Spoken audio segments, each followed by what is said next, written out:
yeah, which is good. But we hope that some of you who has yet to get maybe first shot or second, yeah, vaccination will do that very, very soon, because as far as we are concerned, the campus is only open for those who are fully vaccinated. Yeah. So meaning that don't make a trip back to the campus if you are not, because you will be turned back. Yeah. It's not zalim, but it is part of the system that to ensure other students, other community within the campus are kept well, and hopefully we can actually reduce the cases. As far as I think everyone already know by now, we have been PKPD before, meaning that total lockdown within the campus for 2 weeks, and I was the commandant of that. And I tell you that it is not nice to do. And it is probably the most challenging roles that I had to play, making sure that we will not be PKPD or locked down for more than 14 days as stipulated. And Alhamdulillah, we managed to do that. And I think we have to thank the students who were locked in the campus then for making sure that we keep ourselves within the SOP that we had.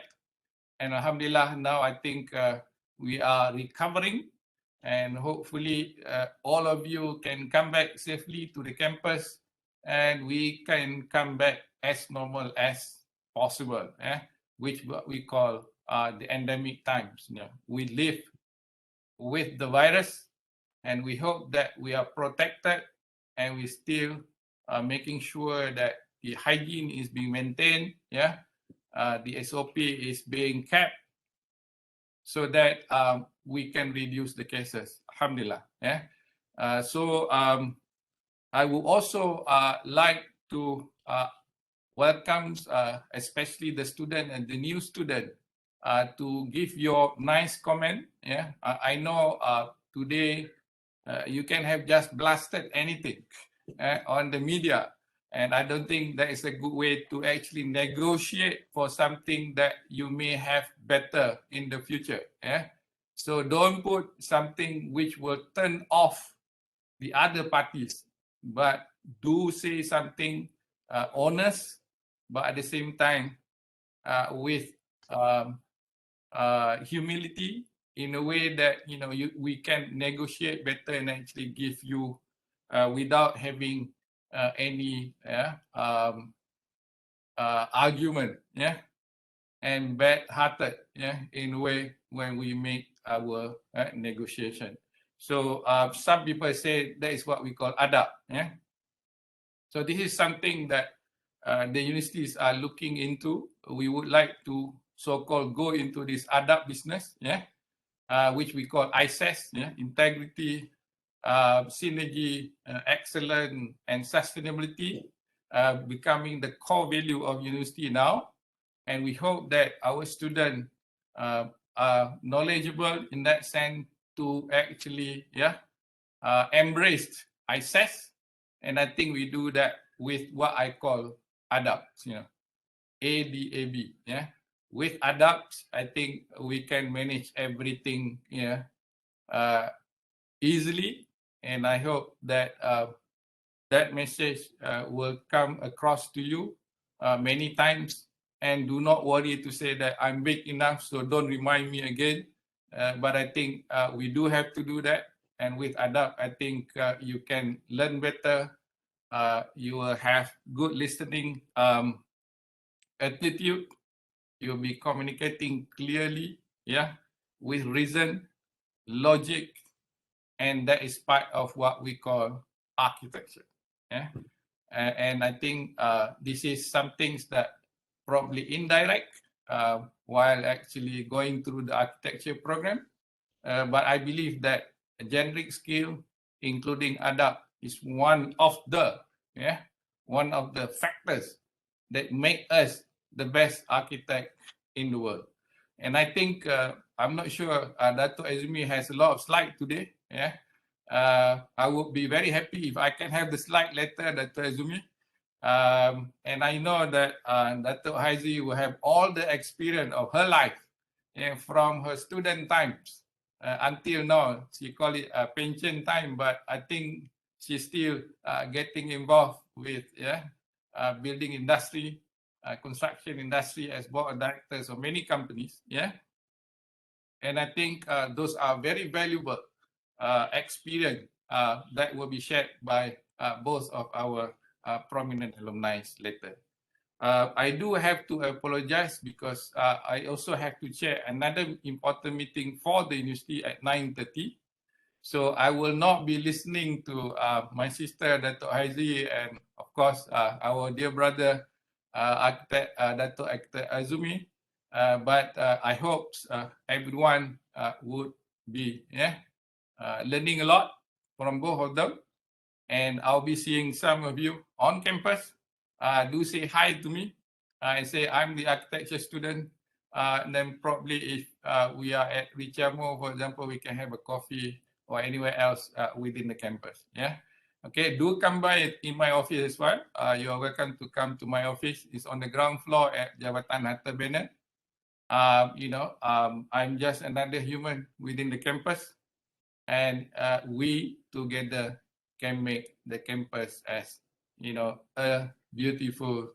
I was expecting to have a low carbon, smart, open campus. That's our vision for UTM campus, where we like to be more open to public, and we hope that the society at large will be able to benefit from our campus in Skudai, Kuala Lumpur, as well as now we have a small little branch in Pago as a stopover between Skudai and Kuala Lumpur. So with that, welcome to our new student. I'm happy to hear we have about 220, 160 plus 60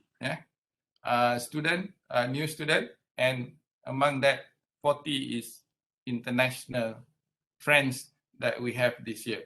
So enjoy your study in architecture. I know it might be difficult, sleepless. Sometimes people say if you cannot organize your time, but if you can organize your time, it is as enjoyable as watching movie. I can assure you that when you have the passion, you can manage your times. I think, and you can be friend to Aiman, Wailai, and all the other lecturers. Your life as architecture student will be so beautiful.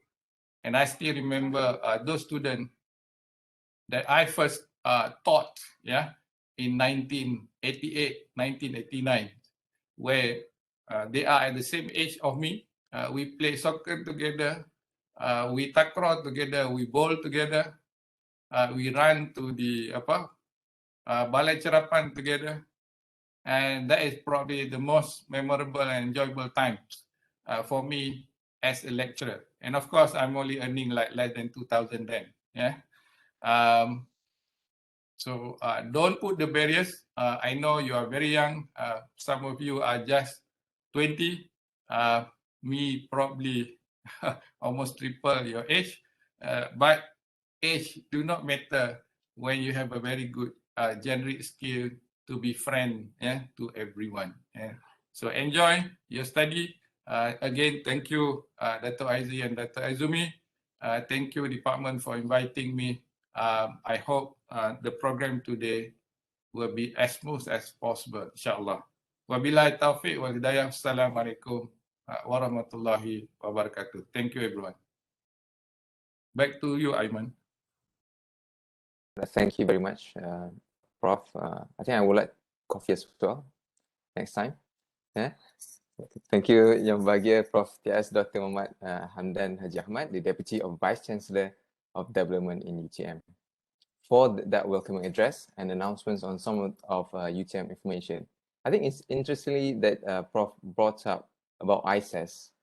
For everyone's information, ISAS is UTM core values, and it stands for integrity, synergy, excellence, and sustainability. It is also one of the components for UTM Ambition 2025. And now, we would like to call upon the Director for Program of Architecture, Yang Berusaha, Associate Professor Dr. Ali Sabrina, the Director for the Program of Architecture, for her opening speech. Thank you so much. Thank you so much, Moderator Dr. Aiman. Bismillahirrahmanirrahim. Assalamualaikum warahmatullahi wabarakatuh. Good morning to all. Selamat pagi. Salam satu Malaysia. Salam UTM Sanjungan Bangsa. Firstly, I would like to thank Prof. TS Dr. Muhammad Hamdan Haji Ahmad, the Deputy Vice Chancellor of Development UTM, for accepting the school invitation to officiate today's event. And welcome to both of the honorable guests who are also the UTM Architecture School Advisory Industry Panel, Dato Arkitek Ezumi Harzani Ismail, the PAM President and the Director of MAA Architect, and also to Dato Arkitek Haizi Abdul, the UTM former Lembaga Pengarah University member and who are also the past President Board of Architects Malaysia. To the both of you, thanks a zillion for accepting the UTM Architecture School invitation to welcome the new and current UTM Architecture students for the new semester 1 session 2021-2022. It is such an honor to have the both of you in this virtual gathering. And not to forget also a warm welcome to the academic architecture staff, students, and all who participate in today's occasion. As you can see in the chat box or in the list of participants, today's virtual event is attended by almost 250 participants, including the UTM alumni and also the public in the WebEx platform. So this session, as you can see, marks a new beginning for the UTM Architecture School, as for the first time in history, we had a number of 40 international students comprising of inbound and full-time students representing 9 countries from the Maldives, Indonesia, Pakistan, Egypt, Bangladesh, Nigeria, Cambodia, Sudan, and Japan. So these 40 international students will be studying alongside 124 local students from the Bachelor Science of Architecture program LAMPAD 1 and 62 local students in Masters of Architecture LAMPAD 2. And as you can see, our UTM Architecture School will expand and will continue to expand its local student populace by 30% yearly and 20 to 30% for the international students intake annually. And we will gradually increase the number of our academic experts in preparation towards becoming the top 50 architecture school in the world by the year 2030. So our main vision is to be a well-recognized locally, internationally, and globally, and to have many collaborations and partnership with the industry, community, and the top prominent architecture school across 5 continents: Asia, Europe, North America, Australia, and Africa by the year 2030. And currently, we had signed an MOU with the top public architecture school in India, and following suit will be DMU, De Montfort University, UK, and also Sheffield Architecture School.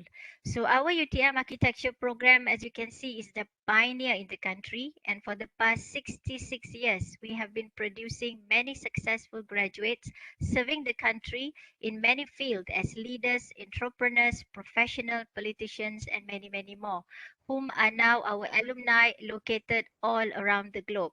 And at present, we had almost 20,000 architecture alumni. So in the year 2021, UTM Architecture School also made another history. It is ranked by the QS World Ranking by subject as the top 100 globally. And we are also the top 1 architecture school in the country, leading at the forefront. We have the best architecture curriculum and will continuously aim to produce the best among the best graduates as professional architects and leaders for the nation. Therefore, it is an honor, and I would like to express congratulations and well done to those new students joining the UTM Architecture School. You should be very proud of yourself to be selected from hundreds of applicants through a very extensive selection process and be given the best opportunity to be in the leading architecture school in the country. Do keep your ambition high, work smart, and treasure your study years at UTM. For the current and to be soon graduating students, the future is very bright ahead. The knowledge that you had gained during your study years has well prepared you to be an individual with a diversified talent that can venture into many fields of interest apart from being a professional architect. Get yourself involved, have a growth mindset, be genuinely curious, make the connection, build the relationship, participate, and take the lead in the community. Having a growth mindset means having a never ending willingness and desire to learn. Don't think that graduation is the end of your learning journey. The journey is still a long way ahead, and always believe in yourself. A famous quote by John Maxwell saying that the pessimist complains about the wind, the optimist expects it to change, but the leader adjusts the sail. So be a leader in life, because as a leader is the one who knows the way, goes the way, and shows the way. So with that, I wish everyone the very best and good luck and all the best to you in your career in your architecture studies. And thank you, and wabillahi taufiq wal hidayah. Wassalamualaikum warahmatullahi wabarakatuh. Back to you, Dr. Aiman. Thank you. That's from me. Thanks a lot, Dr. Alice Sabrina, the Director for the Program of Architecture. Ladies and gentlemen, now I think we'd like to present to you a montage of our Program of Architecture that we had completed this year or last year, I forgot. But over to you, Dr. PC.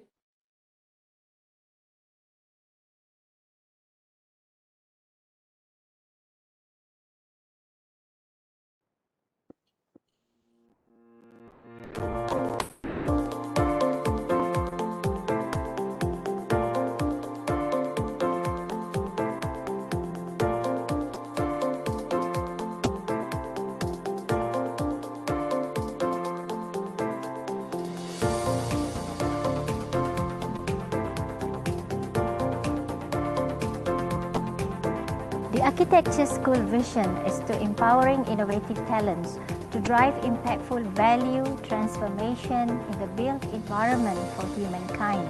The school mission is to nurture leading scholars and professionals in design discipline, to advocate values and innovation by design to drive the built environment and propagate architectural knowledge realization for societal well-being.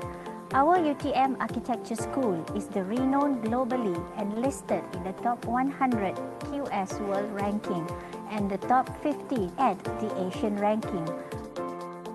We also have international collaboration with academic and researchers from top universities in the world. UTM Architecture School is unique because we have unique historical development.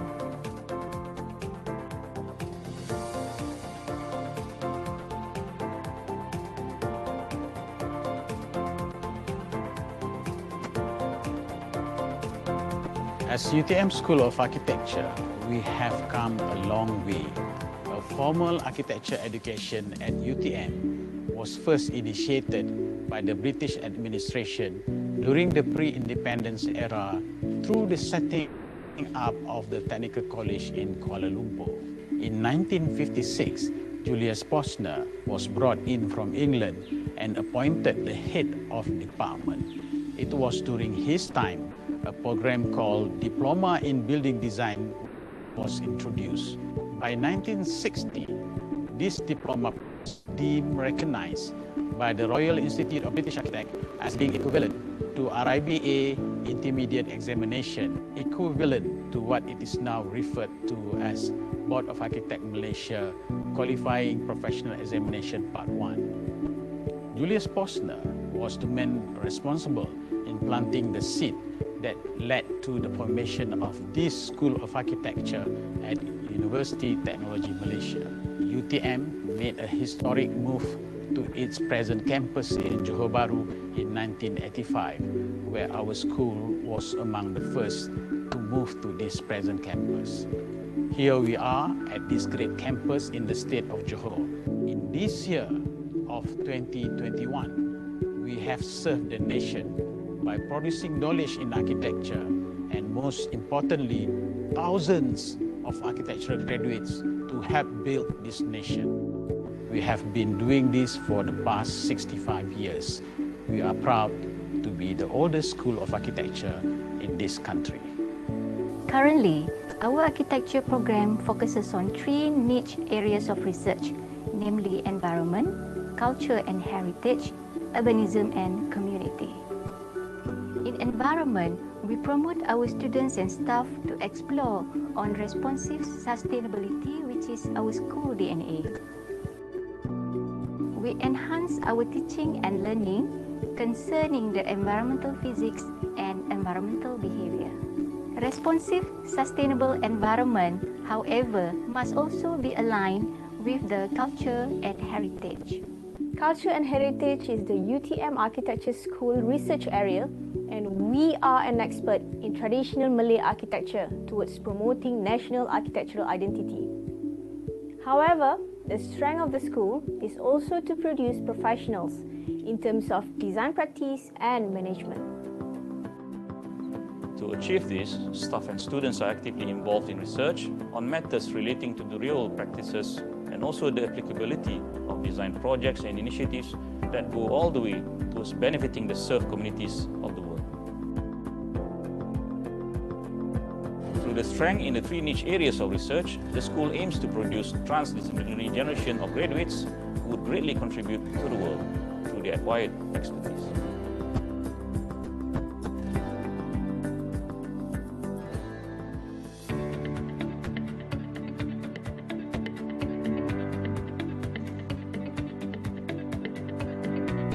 UTM Architecture School is a community.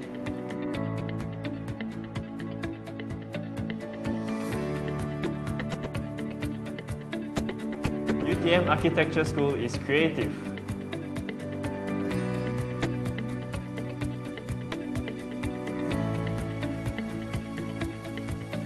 UTM Architecture School is innovative.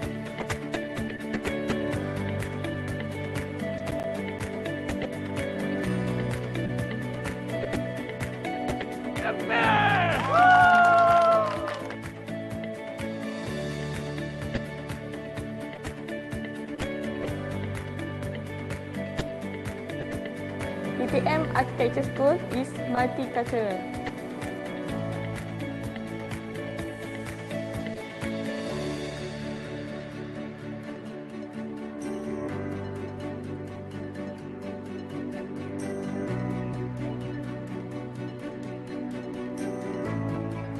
UTM Architecture School is empowered. UTM Architecture School is fun. UTM Architecture School is artistic. UTM Architecture School is educational. I love UTM Architecture School. I love UTM Architecture School.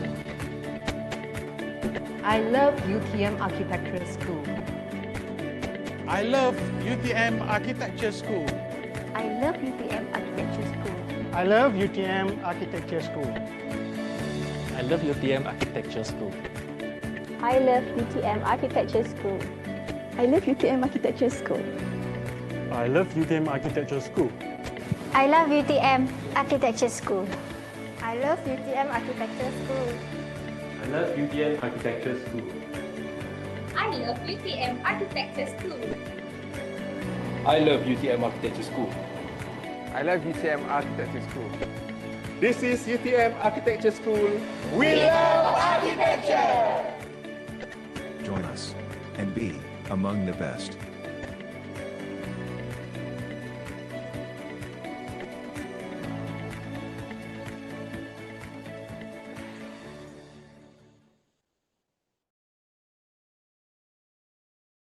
Wow, that was quite interesting. We are in the process of embracing the social media. So do follow us on Facebook and also on YouTube page for all the announcements and all the videos of some of the events that we had in the past. And now we would like to also share the things that we are working in the past, led by Sir Azari Makyase. This is the montage of UTM Architecture Program Studio Guidebook and also the website SSS. For everyone's information, SSS stands for Sekolah Seni Bina Skudai. I will pass this session to PC and Dr. Architect Sir Azhar later. Thank you very much.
Over to you, Azhar.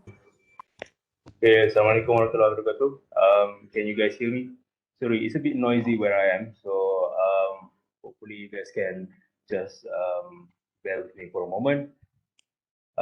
So basically, what we have just presented is the SSS website, which has been online since earlier this year, and then we also have introduced to you the ASGB, which is the Architecture Studio Guidebook. Okay, the Architecture Studio Guidebook is actually a new document, an updated document that we have written since I think 2010. So previously we had published it under a different name. So now we have it as your primary document. So this will be distributed to all of you because all students need to read this particular book. It contains all the guidelines, do's and don'ts, regulations, and everything else regarding our architecture program, particularly the running of the studios.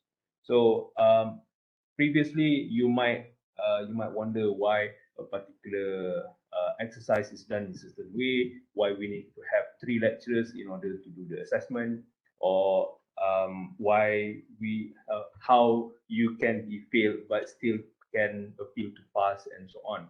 So there are lots of procedures. There are lots of systems that we need to go through.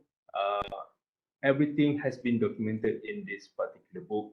So if you guys read it, you know how you can navigate throughout this entire program. You won't have any problems or confusion in how to execute certain things, or how you can appeal after you have failed, or how you can challenge and fight for your own rights, and so on and so forth. So this book is basically like sort of a contract between us, the school, and you guys, the students. So please look into this book, the Architecture Studio Guidebook, which will be available online quite soon. Okay, thank you very much, Mr. Aiman. Okay, thank you, Sir Azhar Mayase. And now, I think this is the moment we are waiting for.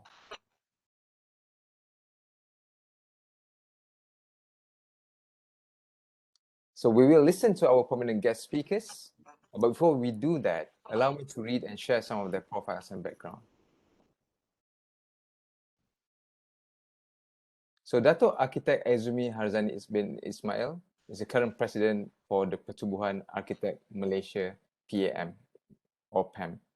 Dato Arkitek Ezumi Harzani is a member of the focus group in dealing with construction permit FGDCP, former under Pemuda since 2012, and a board member of the Board of Architects Malaysia and Board of Engineers Malaysia. He was recently re-elected as the president of Pertubuhan Arkitek Malaysia PAM for year 2020 to 2021 term after completion of his 2 terms presidency in 2017 and 2019. In architecture practice, he is a director of Arkitek MAA Sdn Bhd, one of the largest architecture practices, and winner of various awards, including PAM Architecture Awards, CNBC Asia Pacific Property Awards, MIP Excellence in Planning Awards, and BCI Asia Top 10 Architects Awards. In his career with Arkitek MAA, he led the implementation of many projects, including hospitals, housings, offices, and hotels. He is also the recipient of the Royal Institute of British Architects, or RIBA, President's Medal in 2019. He graduated with Bachelor degree in Housing Building and Planning and Bachelor of Architecture from University of Science Malaysia and Master of Philosophy in Policy Studies from University of Technology of Malaysia, or UTM. Without further ado, Dato Arkitek Ezumi, I would like to will call upon you, Dato Arkitek Ezumi.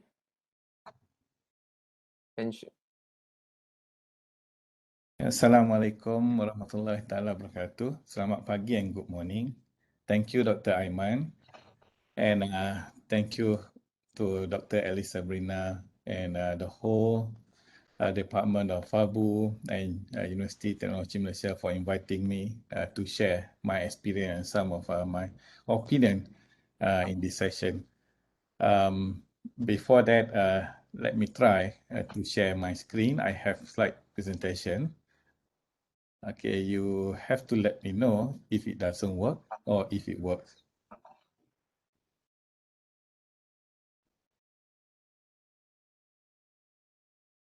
Oh, I think it doesn't work. Let me try again one more time.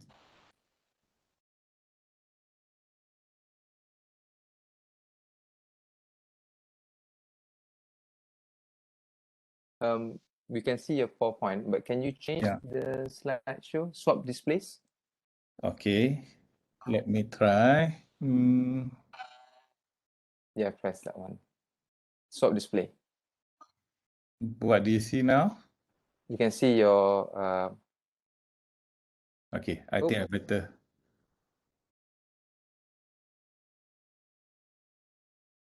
You can see the presentation mode just now. Okay. So you just have to swap display. Because I'm using two screens, maybe I just stop one screen. I think that's contributing to the problem.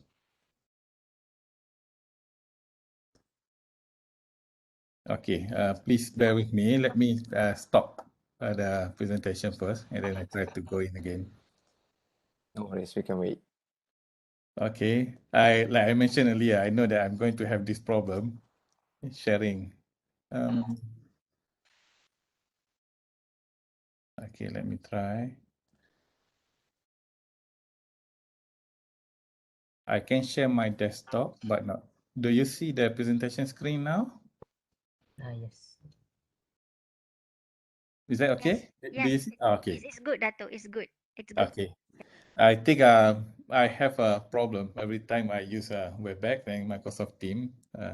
Okay, so sorry about that technical glitch. First of all, okay, thank you very much. And Dr. Aiman, I think I have to make slight correction from the introduction just now. And I am no longer the member of Board of Engineers. My term has already finished. And I am also no longer a Board of Architect member since last Friday. So the term for all the Board of Architects member finished last Friday. So we do not know yet who is going to be appointed in the new board member. Like what Dato Haizi mentioned, that President Zairul has also finished the term just on the 15th of October. So let me proceed with the presentation. This is the topic that I was given. Challenges and prospect of architecture graduates in Malaysian and global context. I think the topic is very wide for me to cover. So I try to present it in a certain, probably narrower context that directly impact the architecture graduates. Okay, so if I may proceed. This background of this, the first slide here actually is the work from Architect Elina Jamil. So Architect Elina Jamil has a special interest in bamboo, the work with bamboo. So she has done a nice bamboo pavilion in Botanical Garden in KL. And this is one of the installation, architecture installation, the pavilion. a simpler type of bamboo pavilion that was installed during the I think it's a World Urban Forum. Okay, so but the more permanent bamboo pavilion is being installed in Botanical Garden KL. If you have opportunity, please visit. It's very nice pavilion. And this is a photo during PAM design lecture series. If you see that there's a lot of students join this design lecture series. We have this design lecture series on monthly basis. I know that from UTM school dive from Johor, maybe it's a bit difficult for you to join this. But for students from around KL and Selangor, this becomes one of the major event that they will come. The event is free. We invite the speakers from international speakers and also Malaysian speakers talk about architecture design. But since the COVID-19 pandemic, so we are not able to continue with the physical design lecture series, but we still continue with the virtual design lecture series. And I also like to share, this is the outcome of the recent survey by PAM. So PAM Graduate Architect Survey, which was done quite recently. It was published last month in the Berita Architect. You can download the full result and report.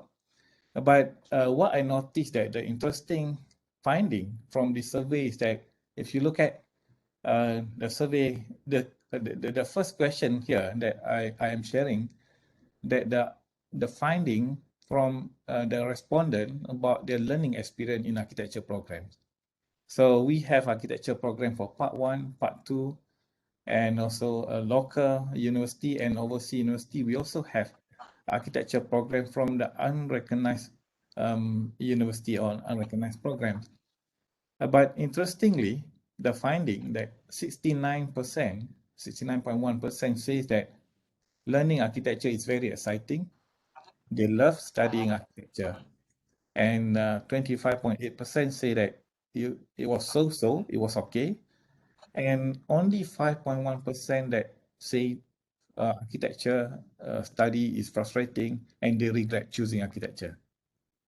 And for unrecognized program, it's more or less the same, about 60 say that it's very exciting, 25% so-so, and 15% slightly higher, okay, say that they regret doing architecture.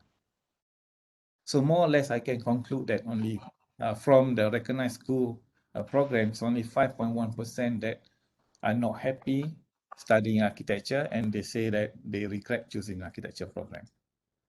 However, when it comes to the actual working experience, so the result actually changed.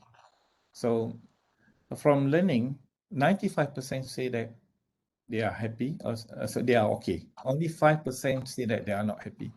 But when it comes to actual working experience, for part 1 graduate, 63.9% say that they are not happy with their job. Only 36.1% say that they are happy. But, okay, some of them say that, but I have no intention to leave, but I have nowhere to go. And 22.7% of part 1 graduates say that I'm looking for a new job. Then they want to leave that company or that firm. And for part 2, 59.7% say that they are not happy with the job. Only 40.3% say that they are happy with the job.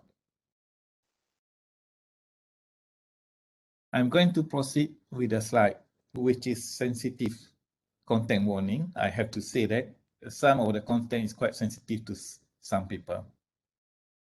But I will still proceed. So for those who think that it is very sensitive, you can close your eyes. This is why I say it is sensitive, especially when among the academician, okay, the university student and lecturer. When I look at this, the cover of this publication, the book by Robert Kiyosaki, he said that why A students work for C student and B student work for the government. In unfair advantage, the power of financial education, and why a student work for C student, I reveal the secret of wealthy and what school will never teach you about money. So if you go back to the statistic just now, they are very, learning architecture is very exciting. But when it comes to real working environment, most of them, they feel that they are not happy. They want to leave the job.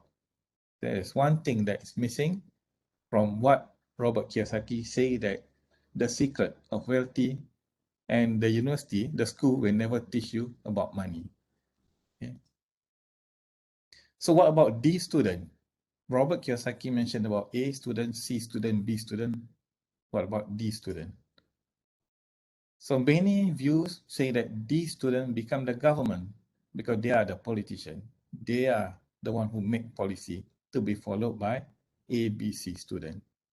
I do not know how far it is true. And this is another view from Paul Ophelia. He said that the A student works for B, the C runs the company, and the D student dedicated the buildings. So the D student actually the one who make certain policy in the direction of nation building. And I want to share with you my experience visiting one of the university, not UTM, another public university. When I look at the program as an external examiner, I look at the program for a Master of Architecture for Part 2. I noticed that only A and B students graduate. C and D students have to repeat. They cannot graduate. For Master program, only A and B student can graduate. So just now, the two gentlemen say that C student is the one who employ A and B student. So if we do not produce C and D student, so how A and B student is going to get job? Because we do not produce employer, we only produce workers. Many people will not agree with that.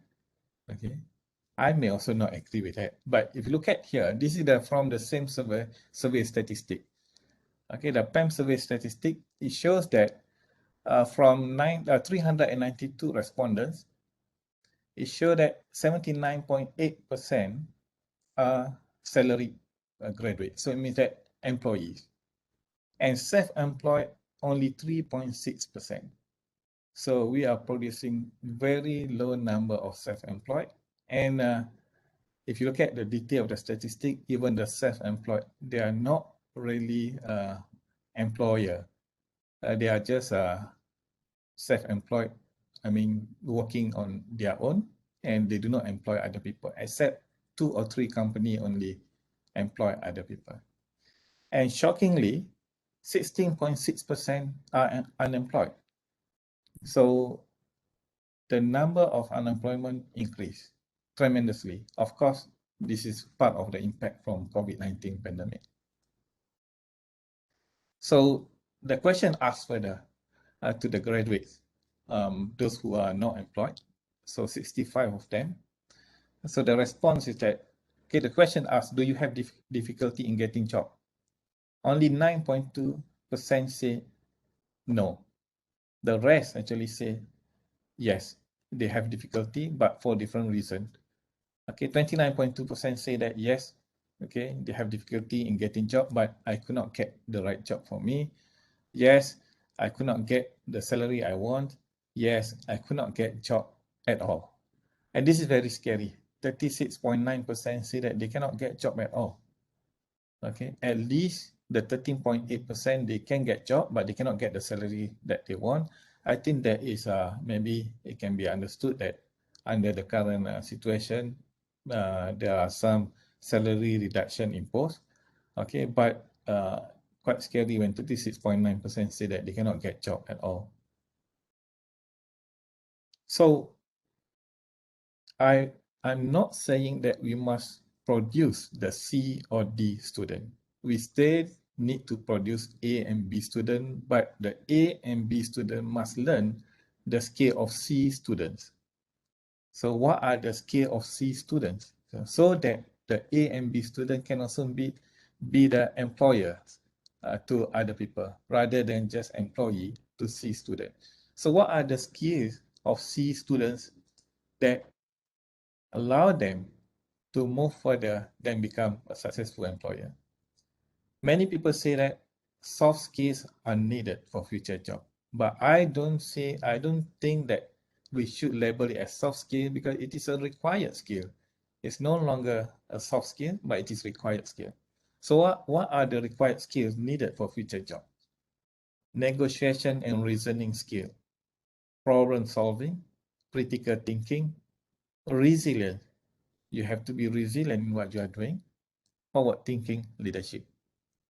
Forward thinking leadership is very important for you to project or to anticipate the direction in any business direction or any policy, what is going to happen in future. If you want to be ahead from the rest, or if you want to be the employer, you want to be a leader, you must always think ahead. So that's why forward thinking is very important. However, these are my views. The World Economic Forum has more than that. Based on the Future Job Report 2020 published by World Economic Forum, they listed 10 important skills that is required for future jobs. Analytical thinking and innovation, active learning and learning strategies, complex problem solving, critical thinking and analysis, creative and originality and initiative, leadership and social influence, technology use, monitoring and control, technology design and programming, resilience, stress tolerance and flexibility, reasoning, problem solving, and ideation. Out of these 10, I think I have mentioned about 1, 2, 3, 4 of these. But however, if you see from these 10, most of it has already been taught in university. For example, analytical thinking and innovation is being taught in the university, in the studio. Active learning and learning strategies, all universities teaching this. Complex problem solving, most university teaching this. But critical thinking analysis, some university emphasis on this, but some don't. Some university emphasize that you must have critical thinking, self-critic, don't be satisfied with what you are doing. You must continuously improve your thinking, your method of doing things. But some university, they just give template. You must all follow this template. So this is one of the setback that the students are missing. Okay, and creativity, originality, and initiative. Most universities teaching this, especially in architecture program. All universities teaching this. But leadership and social influence, this is not being taught in university. I'm happy that just now when UTM mentioned about ISAS, I think that is something that the world need in the future. So leadership and social influence is not about using the social media, but it's about how you communicate with people, how you have a social relation, social communication with people other than through the social media. Technology use, monitoring and control has been used and been taught in the university. Technology design and programming also been taught in the university. But resilience, stress tolerance, and flexibility, this is something that's not been taught in the university. Some of you may be being tested in the university, how resilient you are. How can you handle the stress when the lecturer impose very short due date and more load you with more and more workload. But how resilient you are in the real world. When you come to work, okay, you need to face all sorts of problems, dealing with contractors, dealing with consultants, the local authority, how resilient you are to take the stress, and how flexible you are to handle all these things. And then the final one, which in my view, I put this one as the first one, reasoning, problem solving, and ideation. Okay, how you reason with people, how you negotiate your idea, how you negotiate, not just negotiating in terms of getting fee and project, but you negotiate the terms, you negotiate your, you convince your client to take your idea. Okay, so there are categories of skill that listed by the World Economic Forum. You can find out more about this. And the same survey also gave this result. And when we asked the graduates, what are the skills that you want to learn after graduation? The top 3 skills that the graduates want to learn: construction law, contract administration, and project management. When I look at these 3, construction law, contract administration, and project management, they are all about managing resources. And resources here, not just managing money, but managing people, managing human. Construction law is also about human. Okay, contract administration is also about human. Project management is also about human. So managing human resource, managing human is very important. This is where you need very good interpersonal skill as well. Other than that, if you look at media publication, okay, this is the lowest. And then corporate administration, business and investment is very low. Not many students realize that actually these 3 is also very important for future work. They thought that they can do a good media publication. They have learned in the university, it's enough for them. And some of them thought that corporate administration is not important for them because their intention is only to be the employee, not employer. Business and investment is not important to them because they want to be employee, not employer. We are not producing the graduate who have the intention to be employer. So that's why they thought that this is not important. So this is what I can conclude from this survey. So let's talk about the many hats that architects wear. So the architects wear the hat as industry player, sometimes as an enforcer of regulation or law, and then also as a regulator, certifier, intermediator, inspector, institutional leader, and the architect is also himself. So what are the architect's roles as the industry player? The architect is architect. The architect is also interior designer. The architect can be master planner, project manager, developer, contractor, and also investor. These are all the industry players, and the architect has the capacity to do that. But on top of that, there are specialization in certain technologies where actually the architect can be the construction industry specialist. For example, green building specialist, BIM modeler, facade designer, lighting specialist, model maker, architectural technologies, and many more. So basically, what the world need, or the future client need actually is convergence of players. They do not just need one architect, they need everybody because the project is getting more complex and more difficult. So I just want to share with you the old stories of Nokia 3310. Some of you may not aware about this. Annotation request. Okay, may not be aware of this. Okay, this is before year 2000, around 2000. Nokia has produced this Nokia 3310. So, and after that, Nokia thinks that the convergence of function is very important. Phone is not just for communication, to make call and send SMS, because those days the phone only has 3 functions: to make call, receive SMS, and a calculator. But Nokia introduced the convergence of functions, where actually Nokia communicator, when it was introduced around 2001, I think 2001, yeah, okay, 2001. So it has the function of calendar, receiving fax, voice recorder. You can play game, you can make notes with sticky note, calculator, telephone, and everything at that time. However, that device, they cannot beat the basic model of Nokia. Nokia 1100 is until today is the record holder for the highest number of units being sold in the world. More than 250 million units sold in the world. That was in 2003. So after they produced communicator, they still produced the basic model. The sale of this basic model was really good. So this is number 1 record holder.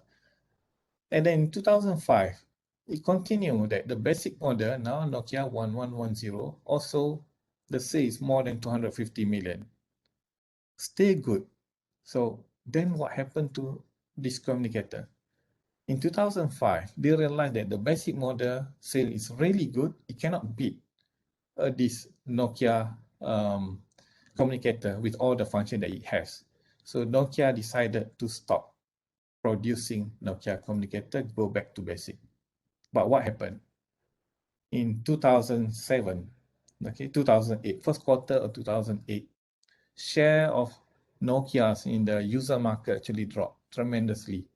Okay, until 2013, it has less than 15% market share.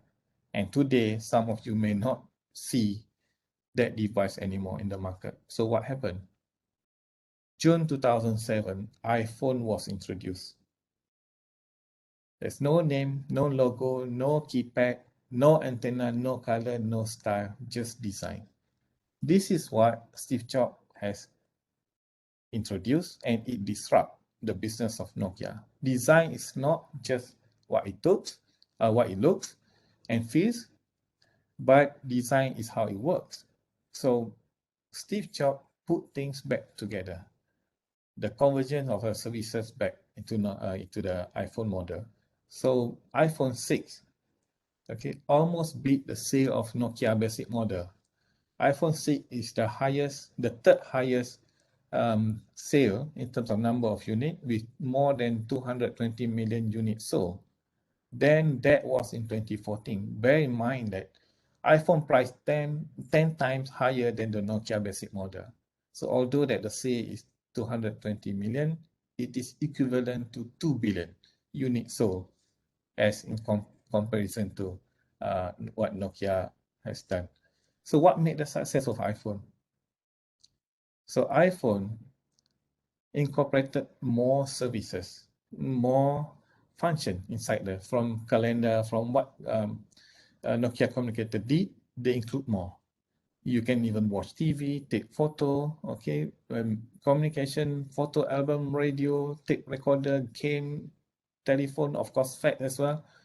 Everything, almost everything inside there, and continue to improve that. So this is what iPhone offer, the convergence of services. So do you buy a phone or you buy the convergent services? So this is the discussion in today's strategy. So whether the professional today, what are you selling? Architect, engineers, planners, surveyors, interior designer, landscape architect, professional, what are you selling? Services or convergence?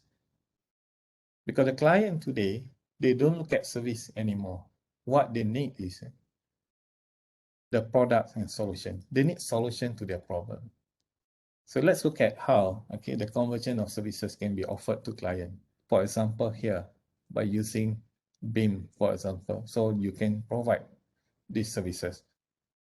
And I think in 2015, I think late 2015, the Board of Architects start to register architecture technologies.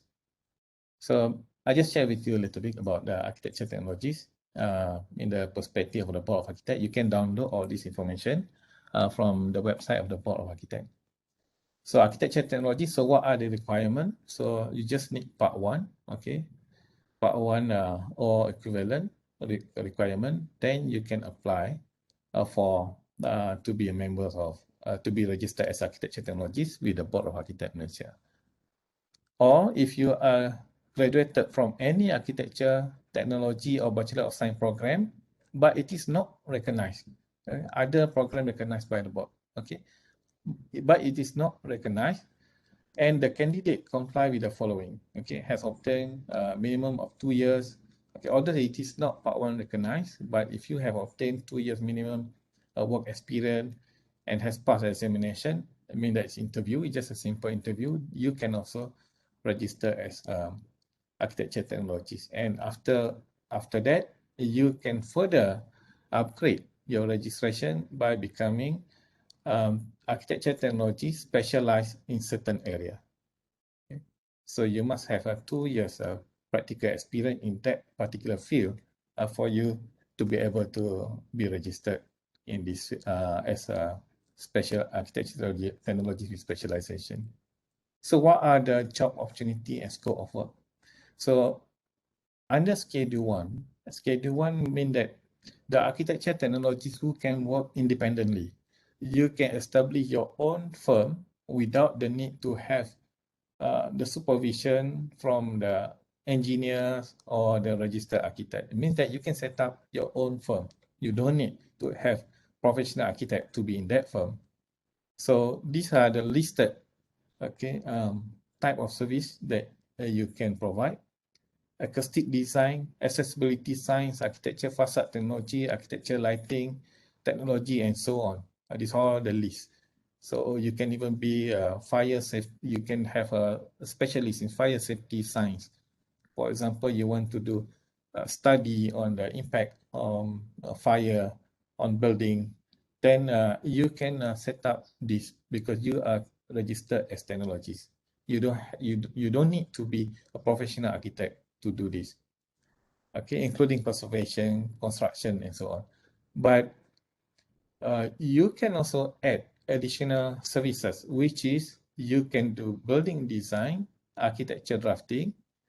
But for this one, on column B, you must provide the service to the architecture firm, or you provide the service as a support service to a professional registered practices.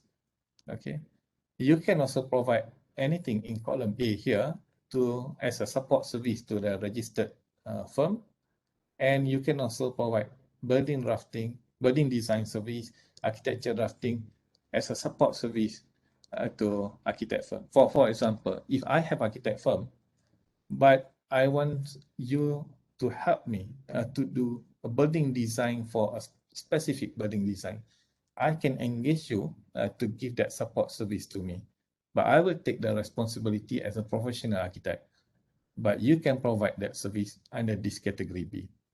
Okay.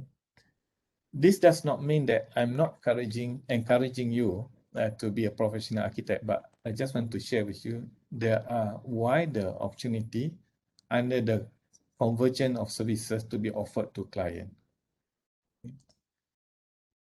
And of course, as a registered architecture technologist, you have to comply with the minimum technical continuous technical development.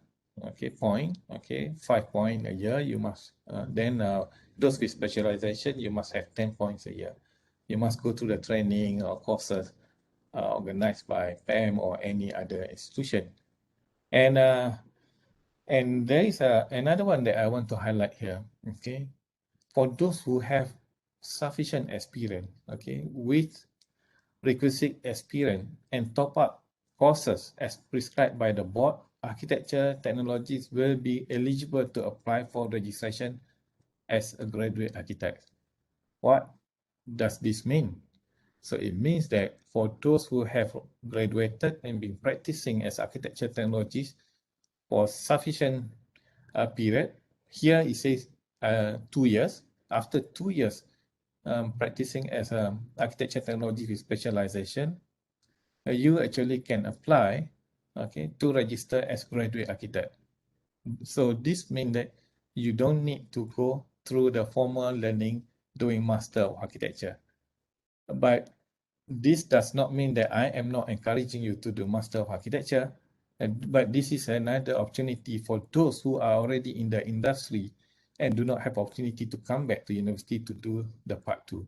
They can go through this route, this channel, but it's going to take them longer time, okay, because they need to have a certain work experience and they need to attend top-up courses. For example, if they are specialized in BIM modeling, then they have to be top-up courses in that particular field so that they really know what they are doing. They are an expert in BIM modeling, BIM management, model management, then they can apply to be the graduate architect. So with registration as graduate architect, another 2 years practical training with an architect firm, then they can seek for part 3.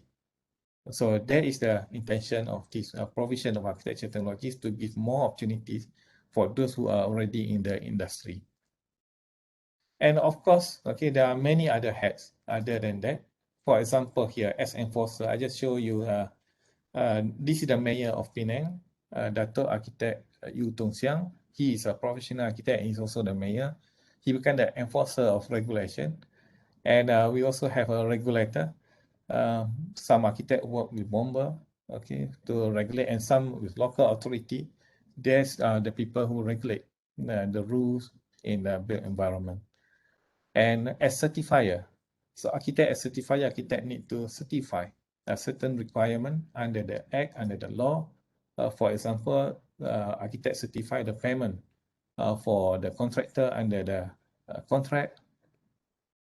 Architect also certify the payment under the housing sale and purchase agreement.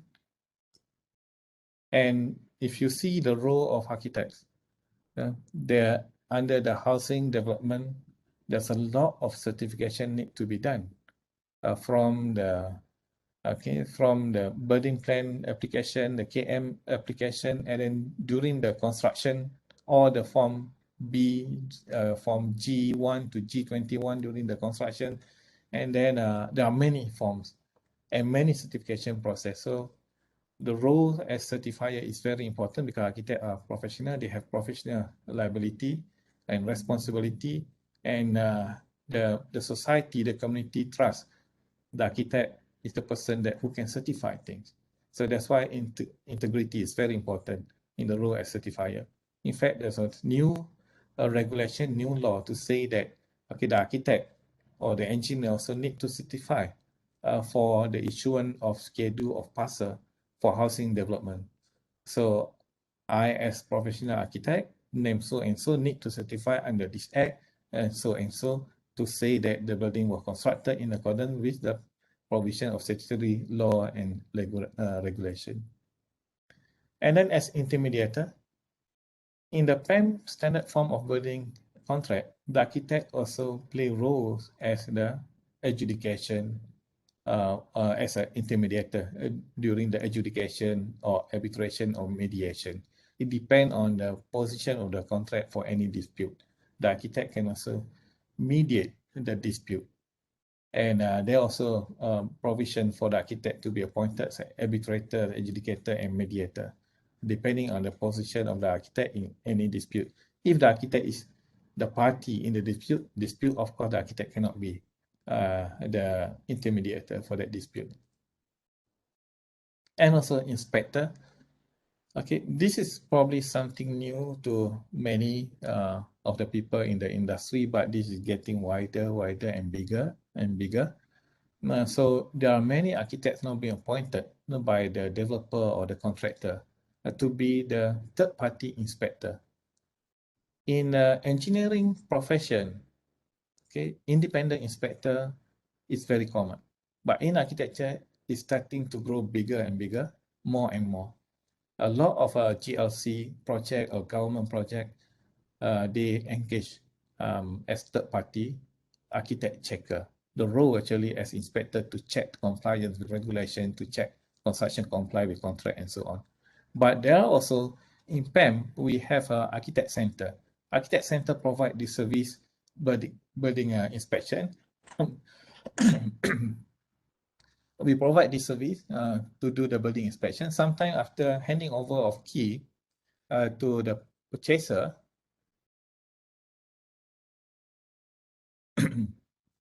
after the developer hand over the key to the purchaser may be a layman, they do not know how to inspect defect. Then the purchaser can come to architect center to say that I want to appoint an inspector to inspect my property.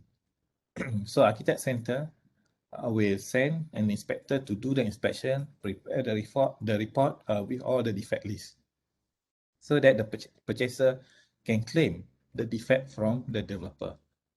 And sometimes there's dispute in court, then the court also sometimes asks for third-party professional independent inspector to inspect the condition, the situation. So these are among the services provided by Architect Center as a inspection to any dispute or any condition.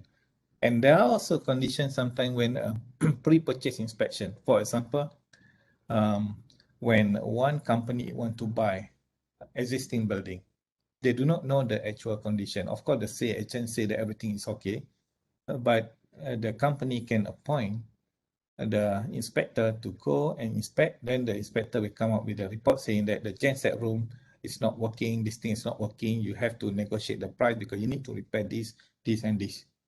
There are cases that after receiving the inspection report from Arkitek Center, the buyer actually managed to negotiate and get a better deal. They're saving sometimes up to 2-3 million, depend on the size of building. We came across that when it's one corporate corporate entity want to purchase one building block at the price of 200 million, they managed to get reduction by 2.5 million based on the finding of the report. So this is among other things that the architect can do. So this is what Arkitek Center is offering, okay, including the site assessment, defect inspection, pre and post-purchase inspection, and many other, including expert witness in court, skill and training workshop, many other things. Okay, and architect also institutional leader, so our previous Minister of Work, and then the late Minister, okay, and Member of Parliament, okay, the architect Khairi, and also the previous Deputy Minister of Housing, Dato Raja Kamarul Bahari, and of course our land president, Architect Zairul as well. So, but more importantly is for architect to be himself. So if you look at, okay, this is Alina Jameh, who actually I borrow the screen, the bamboo screen in the first slide just now. So you must actually create your own identity based on your interest, and then you are creating niche so that people will start to look at you and associate you with certain specialization and certain skill. That is very, very important in getting opportunity and jobs.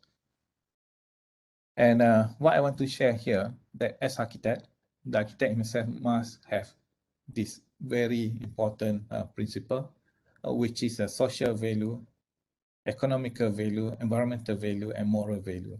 This, I would say that these four, SEM is about perception. So if you do not have a social value, economical value, environmental value, and moral value, the perception of the public that you do not have this, and you may not be the preferred one to be involved with whatever project or program they are doing. So that's why under the Board of Architects, we have code of professional conduct for professional architect, which is faithful discharge of duties and obligations. So we have to maintain a professional standard of service, competence in area relevant to his work, and process knowledge and skill, and so on. So this document available at LAM website. So basically, integrity, professional skill is very important. So this is how people will see these people, the professional who has that quality. So people will see that, okay, architect has to open eyes and see the bigger picture in serving the community. So people will see that you are socially responsible, you have social responsibility, you have environmental responsibility, and economic responsibility. So these three is very important, okay, in portraying your image, and every responsibility there is risk to that. So that's why I always say that in many hats you wear, one of the hat which is very important, actually, helmet. You need to protect yourself from all risks. Because as a professional, you have all this responsibility, and that responsibility comes together with liability. With you have the right and you have the liability as well. So what are the helmet that you must wear in offering your professional services? The helmet that you have to wear actually is the one that I shared with you just now. You must be responsible you must understand, you must abide to the code of professional conduct, because those things will protect you, okay, from all those legal suit and so on. Okay, so I think I'm coming towards the end. That is the end of my slide, but I just want to share with you, especially to the student that are going to be graduated. I have been receiving letters for job application. Most of letter of job application, they are quite standard. It sounds like this: Dear sir, my name is so and so. I would like to apply for the post of a graduate architect in your firm. I graduated from this university with CGPA 3.75. Here is my resume and portfolio. If you have vacancy, I would like to apply for that job. This is the standard letter that almost all graduates send to the company. And sometimes it even addressed as to whom it may concern. Okay, I would like to apply for a job. There's one thing that I want to highlight here. The CGPA 3.75 means nothing today. Like I mentioned earlier, because all the master students graduate with B or A. Almost everybody is scoring between 3.3 to 3.8. So the average is around 3.6. So to the employer, when they receive something with 3.5, 3.6, 3.65, 3.62, it makes no difference to them. Not like before when some students graduate with 2.2, 2.1, and some at 3.6, 3.7. So between 2 point something and 3 point something, they are different. But today, everybody graduate 3 point something, and it makes no difference to employer. So it won't catch the employer eye by showing your CGPA. So how to attract the eyes of employer to read your letter? When my daughter graduated, I say, you are looking for a job. Okay, write a letter to me. Okay, as of you want to apply to work with me.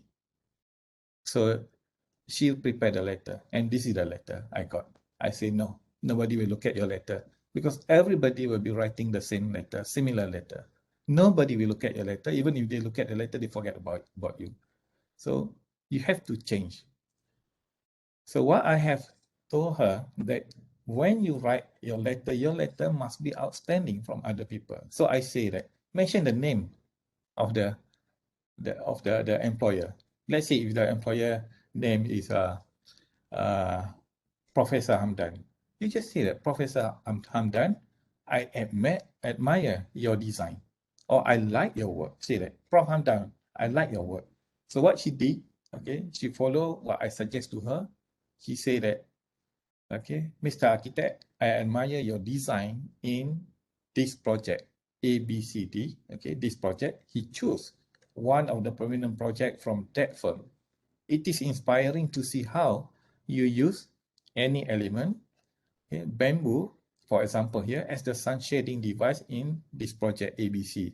It does improve OTTV efficiency by 15%. I hope to be given opportunity to be part of your team. And I say, only send to one firm. And you have to really want the job in that firm. Don't send to 50 firms, okay? So when she wants to write this letter, she must study about the profile of that architect. She must study the detail of that project. She has to calculate the OTTV efficiency of that project and how to improve the efficiency. So she understand well. And when the architect, the employer see this letter, the employer say, this girl is different. Call her for interview. I want to interview her. What she know about me? So when she was interviewed, she can talk everything about the architect because she already prepared that when she was preparing this letter. So I shared this trick with one or two universities. So the lecturer told the student to do this. And today I start to see that more students writing like this. So then I told my children, if everybody start doing this, and then if you do this, nobody will read your letter because everybody will be doing the same. So I say, now you have to change. So now I say that, I told them, when you write to the employer, you must critique the employer, you must challenge the employer. So this is how they're going to write. Mr. Architect, I have been following your architecture style. You employ different design approach from others. They make you the leader in whatever design category. Okay. For example, if you are leader in hotel design or leader in parametric design. But from the information that are available to me, you have used, okay, correction, you have used method whatever, 1, 2, 3, 4. And I have taken the liberty to analyze these approaches and discovered setbacks in the approach that I might share with you, okay, how it can be improved. This actually is challenging the architect. A good architect, they don't like to be challenged. They will call this particular student or graduate to face him. So there is the opportunity for interviews. So what I'm trying to say that you have to move ahead of others all the time. I'm sharing this and I don't mind. Okay, when you discover new thing, you have to share with other people.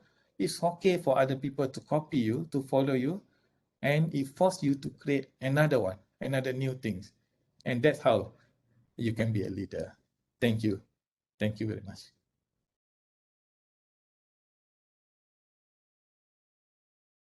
All right, thank you very much, Yang Berbahagia, Dato Arkitek Ezumi, Harzani bin Ismail, on the very inspiring talk about challenges and prospect of architecture graduates in Malaysia and global industry context. We're not sure. Sorry? The timer, I need to stop sharing, is it? Okay, the menu is on the top, so the menu will pop down. Okay. To the top. Stop sharing. Yes. Okay, thank you, Dr. Aiman. Okay, thanks. So again, thank you, Yang Berbahagia, Dato Arkitek Ezumi. We would like to also add that apart from being an UTM alumni and now a former PAM President for multiple sessions, and also the Director of MAA, Arkitek Ezumi, he is also our UTM Architecture Program Industry Advisory Panel, IAPs. So we will see a lot more of Arkitek Ezumi in the coming sessions. I think interestingly, I would like to quote from Arkitek Ezumi's presentation that the students have to have their own niche and their own approach, design and specialty. It's all about the value sensitive and responsibility in their design. Thank you, Dato Arkitek Ezumi. And next, we are honored to invite our second speaker, Dato Arkitek Nur Haizi Abdul. She will talk about her journey as an architecture student towards becoming professional architects. But first, we will introduce Dato Nur Haizi. So instead of me reading her long list of profiles, we have a video that we will want to share with you.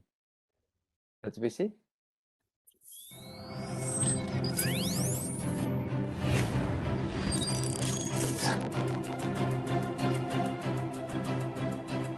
A Kuala Lumpur native, the recipient's passion for architecture began in her adolescence and was encouraged by her doting parents. Bright-eyed and brimming with ambition, she graduated from University Technology Malaysia in 1978 as one of 2 females in the architecture program.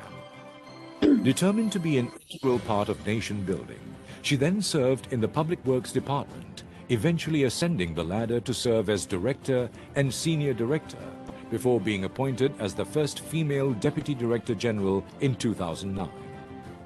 Besides being the head of the architectural discipline in JKR, I was also appointed as the President of the Board of Architects Malaysia for 3 consecutive terms, something that is of the highest position for the architectural fraternity, which I never dreamt of, sitting in that post when I graduated as an architect. This too is the biggest achievement for me for the 34 years, being the President of the Board of Architects and the First Lady Deputy Director General of JKR.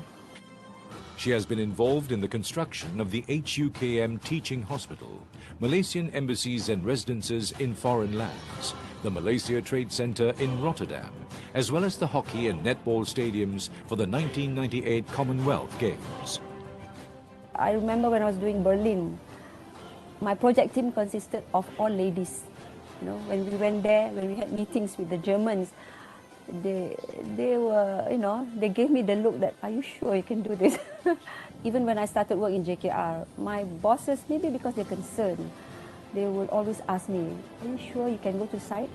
Are you sure you can travel outstation and overseas? You know, are you sure you can climb up the construction sites? So I had to say yes, why not, you know? So you have to do it and you have to prove that you're just as good. She subsequently served on the board of directors for Putrajaya Corporation and is currently with the board of TRC Synergy Berhad. She has received numerous awards, including the Excellent Service Award and Best Public Works Department Professional Team Award. And I think it does pay off. All you have to do is you have to work hard, you have to give your full commitment, and I think it's my passion because you love what you're doing and you have pride in doing what you love. An embodiment of courage and perseverance, her fortitude shall inspire a new generation of female leaders, proving that the hand that rocks the cradle can indeed change the world.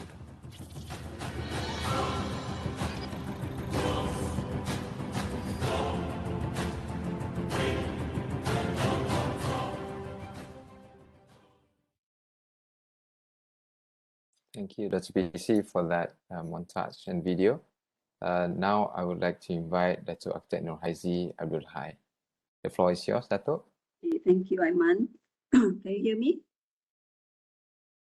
Yes, loud and clear. Assalamualaikum and a very good morning to everybody, especially the new students that are here in UTM. Well, after hearing Dato Ezumi, now you're going to hear a grandmother story, okay? His presentation was excellent, full of facts and figures, and I think it gives a very, very clear perspective of what to expect when you graduate as an architect. But today, actually, I'm so honored to be invited. Thank you, Prof. Alice and the School of Architecture, UTM, for inviting me. I think the reason is because I'm the first batch to graduate from UTM in the degree course in architecture. That is way back in I started my journey in UTM in 1972, almost 50 years ago. So to some of you, I'm already a grandma, okay? So this morning, I'm not going to have any presentation. I'm just seeing my video, which is on YouTube. And I'm just going to give you, it's a short storytelling session where I'm going to share with you my journey, how I decided to do architecture in UTM and what I went through as the first batch in UTM. And subsequently, I worked for almost 35 years in the government service. And after retirement, you know, what I did and until now. Okay, so bear with me. It's going to be a very informal and a very, like I said, grandmother telling you a story lah. Anyway, I'm 67 years old, so I'm sure most of you will say, ooh, tuanya, or so old. Okay. Okay, it goes back to the year. Okay, why did I pick up to do architecture? Well, I was schooling in Kuala Lumpur, and I was schooling in a school which is known as the Senior Methodist Girls School, which sits just beside the National Mosque or the Masjid Negara. And at that time, I think the National Mosque was just completed, designed by Dato Baruddin Kasim, who at that time was an architect in the Public Works Department. So at the age of 15, I was, at that time, you know, we had an exam that calls, it is called LCE. Now I think it's what, PMR or what, I'm not sure. Okay, at the age of 15, I was very fascinated when I saw the design of the National Mosque. You know, there was no dome. it is the unconventional design of a mosque, where it is the shape of an open umbrella, and the minaret is a closed umbrella. So from then on, I was intrigued by, and I was saying, oh, this is interesting. So I decided that I want to be an architect. Of course, my mom was so against it. At that time, I think any mom wants the daughter to be a doctor. Okay, I think all moms want their children to be doctors. So she kept on saying that no, it's a man's world. I can imagine you, wearing the hard hat, the bowler hat, and high knee-high socks. In those days, during the British time, that's how engineers and architects dress up to go to site. So she said no. But I told my father, I think no, I want to do architecture. So I went on to study, and I was in the science stream, and in the science stream, you're not allowed to do art. So if you want to do architecture, I told myself I have to know how to draw. I have to know something about art. So I did art on my own as a single subject. So after my SPM, or the MCE, which is the Form 5 exam, so I did art as a single subject in a science stream. Anyway, so from then on, I finished my exam in 1972. I was offered a diploma course at first in UTM. So again, my mom was not too happy. So Dato Barudin happens to be a good friend of my father. So my father said, go and have a chat with Dato Barudin, see whether architecture is for you. So I had a nice chat with Dato Barudin. Of course, I was, all excited seeing a renowned Malaysian architect, and having a chat with him. So I had a chat with him, and in his office. At the time, he was still in the government. So then he told my dad, don't stop her. Let her do architecture. She knows what she wants. So I was very happy. So I went to UTM in the year May 1972, way back, almost 50 years ago. So at that time, I think when I was offered to do the degree course in architecture in UTM, I was the first batch. Overall, there were only 9 of us who were offered to do the degree course. Of course, there was also the diploma class. So at that time, there were 2 other Indonesians and 7 of us from locally. And it was a 6-year course.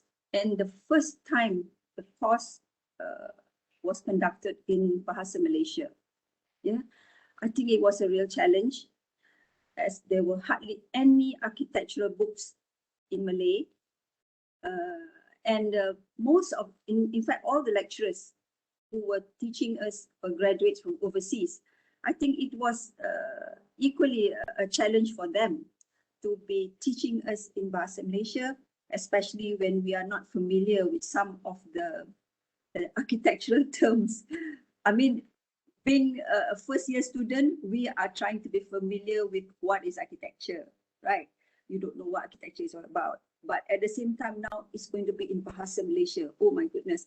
We don't even know what some of the words. We had to refer to the Dewan Bahasa dan Pustaka to find out. And they themselves said, we are also not very sure. So we had to share with, I think, some other countries like Indonesia and so on and so forth. So that was when we entered our first year. And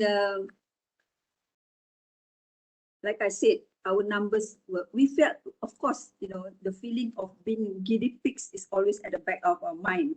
Oh, we are the guinea pigs. We are the first batch. There's only 9 of us. Okay, but there were so few of us. So we had to share studios with the diploma students, because the diploma students were about 30 or 40 of them, and there was our numbers were too small, so we had to share studios. But we became very close to the diploma students, and because there were so few of us, we became very close to the lecturers. Lecturers treated us very well, and I think we were not, we were not shy to approach the lecturers, because I mean, we also trying. They are also trying. You know, which is the best. You know, and everybody's looking at us. We are the first batch. Okay, we are the first ones to be graduating from local university.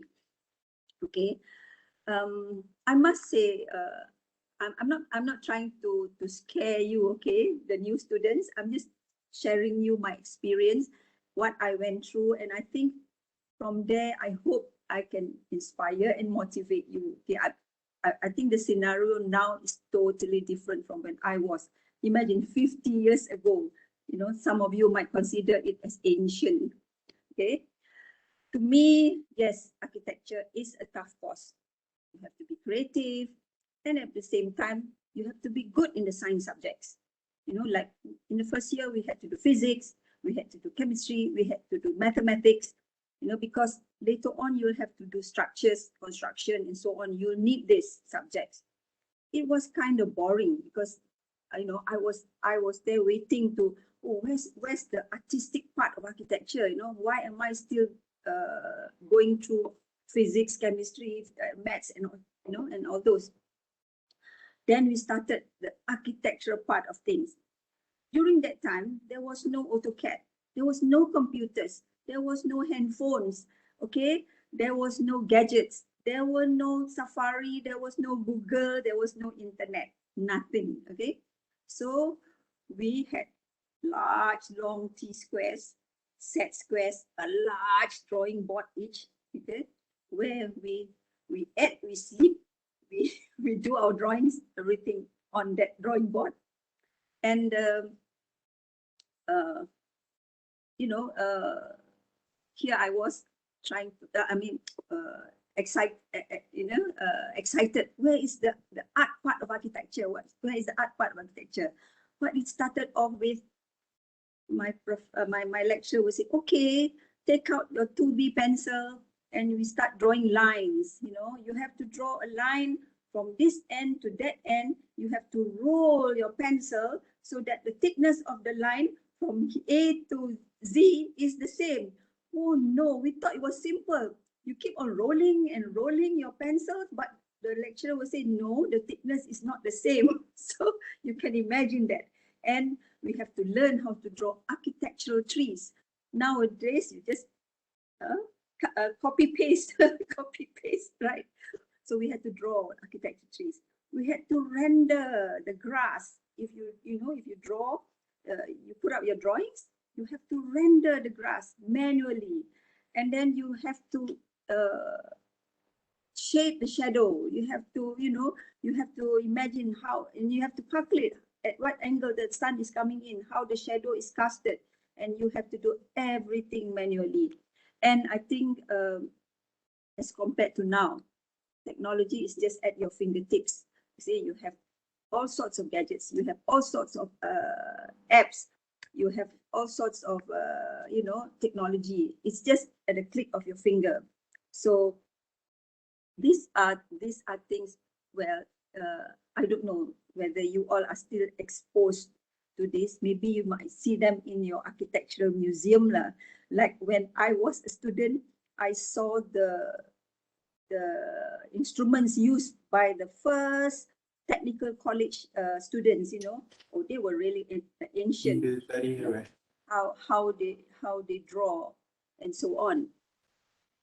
So anyway, so like I said, first year sounded very boring, and we went on later on. The end part of the first year, we were introduced with a design, very simple design, and so on and so forth. But unfortunately, at the end of first year, 3 of our classmates decided that, oh no, architecture is not for them.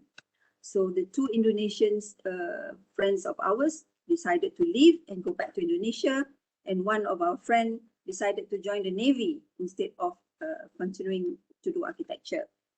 So anyway, then we went on with only 6 of us in the second year, and projects was slowly being introduced, and things got more excited. Okay, but like Dato Ezumi said just now, we have to manage our time, you know, or else you have sleepless nights. You don't know, you know, what you rush towards the end of presentation. But we were young students then. You don't know anything about time management. And, you know, I'm sure you all will go through the same thing. Design ideas doesn't come when you want it to. You see, sometimes you're given a project, or, you know, you sit down on the drawing board and you keep on, oh, the design idea doesn't come, you know, and you're stuck. And sometimes the design ideas come at the very last minute. So there you are, you'll be you know, putting up your design, doing your drawings, and and so on and so forth in the studio, day in and day out, and sometimes sleepless nights. You forget to eat your dinner, you forget to eat your lunch sometimes. But on top of that, I think with just the 6 of us in the class, we did enjoy it. We find it very, you know, we were very close to each other, 6 of us. And, you know, we stayed up in the studio till early morning. And we used to entertain ourselves, you know, those who can play the guitar, this will be taking time off to play the guitar. And 1 second. You know, and singing or joking. So it's like, you know, we are brothers and sisters. Yes, stressful, it's, you know, very exhausting, very tiring, and sometimes you get stuck, you don't know what to do, but we are there for each other, 6 of us, okay? And okay, references. Nowadays, references is just at the click of your finger. You know, okay, you want to see how a library is designed, you just click and you can see, you know, you go on the internet or you Google. It's just there. You don't have to go anywhere else. Those days, you talk about architecture magazines. You hardly see nice architecture magazines. If there are in the bookstores, they are very expensive. You can't afford it. And the only reference we had was the library. Every now and then we have to go to the library. And of course, I think even at that time, UTM, 1 second, UTM library, the architectural section was not much. It was very few books were available, very few magazines, but that was our only reference. Okay, and if we want to, we will buy, but magazines and so on, journals, but they were very, very expensive, and our scholarships, with our scholarships, you know, we can't afford. So anyway, that's where reference is concerned. On top of that, as a student, when you are given a project and you want to present your scheme, you know, there are times when the lecturers would want you to produce working models. Nowadays, I think I see the models made by your students are fantastic. You know, with different materials that you use and so on and so forth. But during my time, there was only one stationery store in the whole of KL that provides materials for making models. You know, so you can imagine, you know, the model makers who are doing for the firms are also going there. We, the students, are also going there, and of course, you have to pay, and limited. The resources are limited. So, but I find it very interesting because you want to present your scheme, you want to present the best. So you have to be creative, you have to be innovative, to to use whatever resources you have. Sometimes you will have to find things in your own house, and so that you can just present something to the lecturers. And that's as far as nowadays. I think you people can just go to Lazada or Shopee or whatever and you still get your things, right? Okay, and these are the challenging times as a student. Okay, and in fact, I mean, we like I said, there were only 6 of us, so we used to share. Everything was, yes, we wanted to compete with each other. We wanted to be the best, but at the same time, we shared. Okay, what we have, we will share together. So we were very, very close. And the other interesting during my time as a student was the visits and the field trips. Now we had to do measured drawings. We had to go back to the kampongs, into the villages, to measure traditional Malay houses, Chinese houses, and so on, and visits to heritage buildings, and this was fun. In fact, I remembered one of our lecturers, Nick Malik. Maybe some of you in FABU must have heard of Nick Malik. He was very, very strict. You know, he made us work very, very hard. But at the same time, he made architecture very interesting. He made us learn how to cook. He made us learn how to sew. He taught us how to dance. So that is some extra curricular to the architectural subjects, but it made things very interesting. Okay, and I remembered we used to potluck, you know, cook little dishes, and we have a Saturday night gathering at his house. That's where the students and the lecturers interact. Okay, I'm sure you all are doing the same thing now as well. Okay, and then at the end of our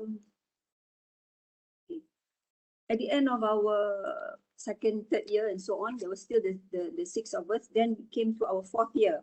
Our fourth year was at that time the system was half the year we had to go out and work in any of the firms, architectural firms in town, and the other half of the year we would continue in UTM to do our dissertation.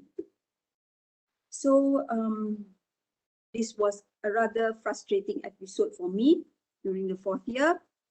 We at the beginning of the year, we were asked to go around to look for a job in the private sector. So I went round. Of course, there were not many firms at that time. Okay, I went in and asking for an interview. Of course, at that time, I didn't have advisors like Dato Ezumi, how to promote yourself, how to write letter. So we just went with our portfolio, whatever portfolio we have. So some of them looked at me and said, it's a girl. Sorry, no vacancy.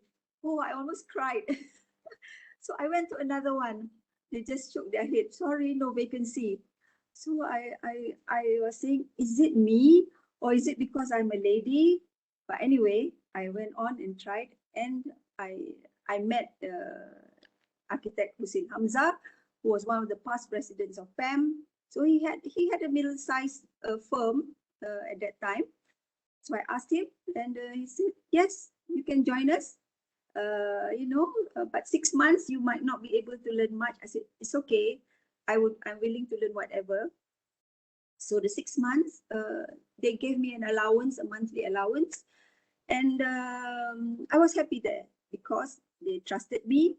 They gave me some not big designs, small houses, and I learned. I learned because they guided me. Okay, this is how you do. This is what you do as a student. This is when you work. This is what you expect to see. This, and then how do you meet clients? How do you approach clients? So that gave me the exposure. I was very happy there. And I saved up. I saved up the 6 months that I had the allowance from that firm. And I told my tutor, which was Dato Architect Nick Malik, okay, for my dissertation, I wanted to do color in architecture.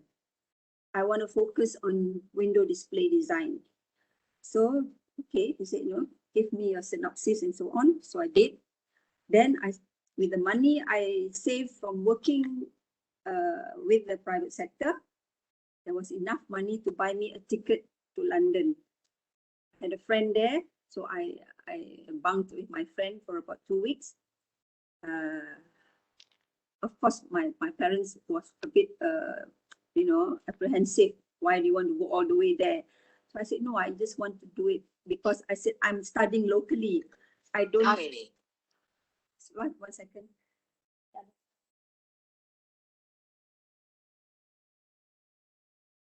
So I said, I'm a local student. I don't have an opportunity to go overseas to study.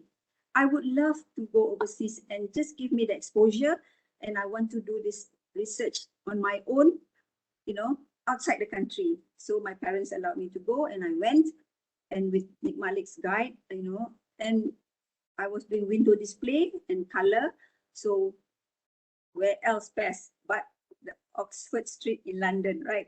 So I enjoyed my 2 week stay there. I took a lot of photographs. I did a lot of study on the window display there, and I came out with my dissertation. And Alhamdulillah, I think my tutor was happy with my dissertation.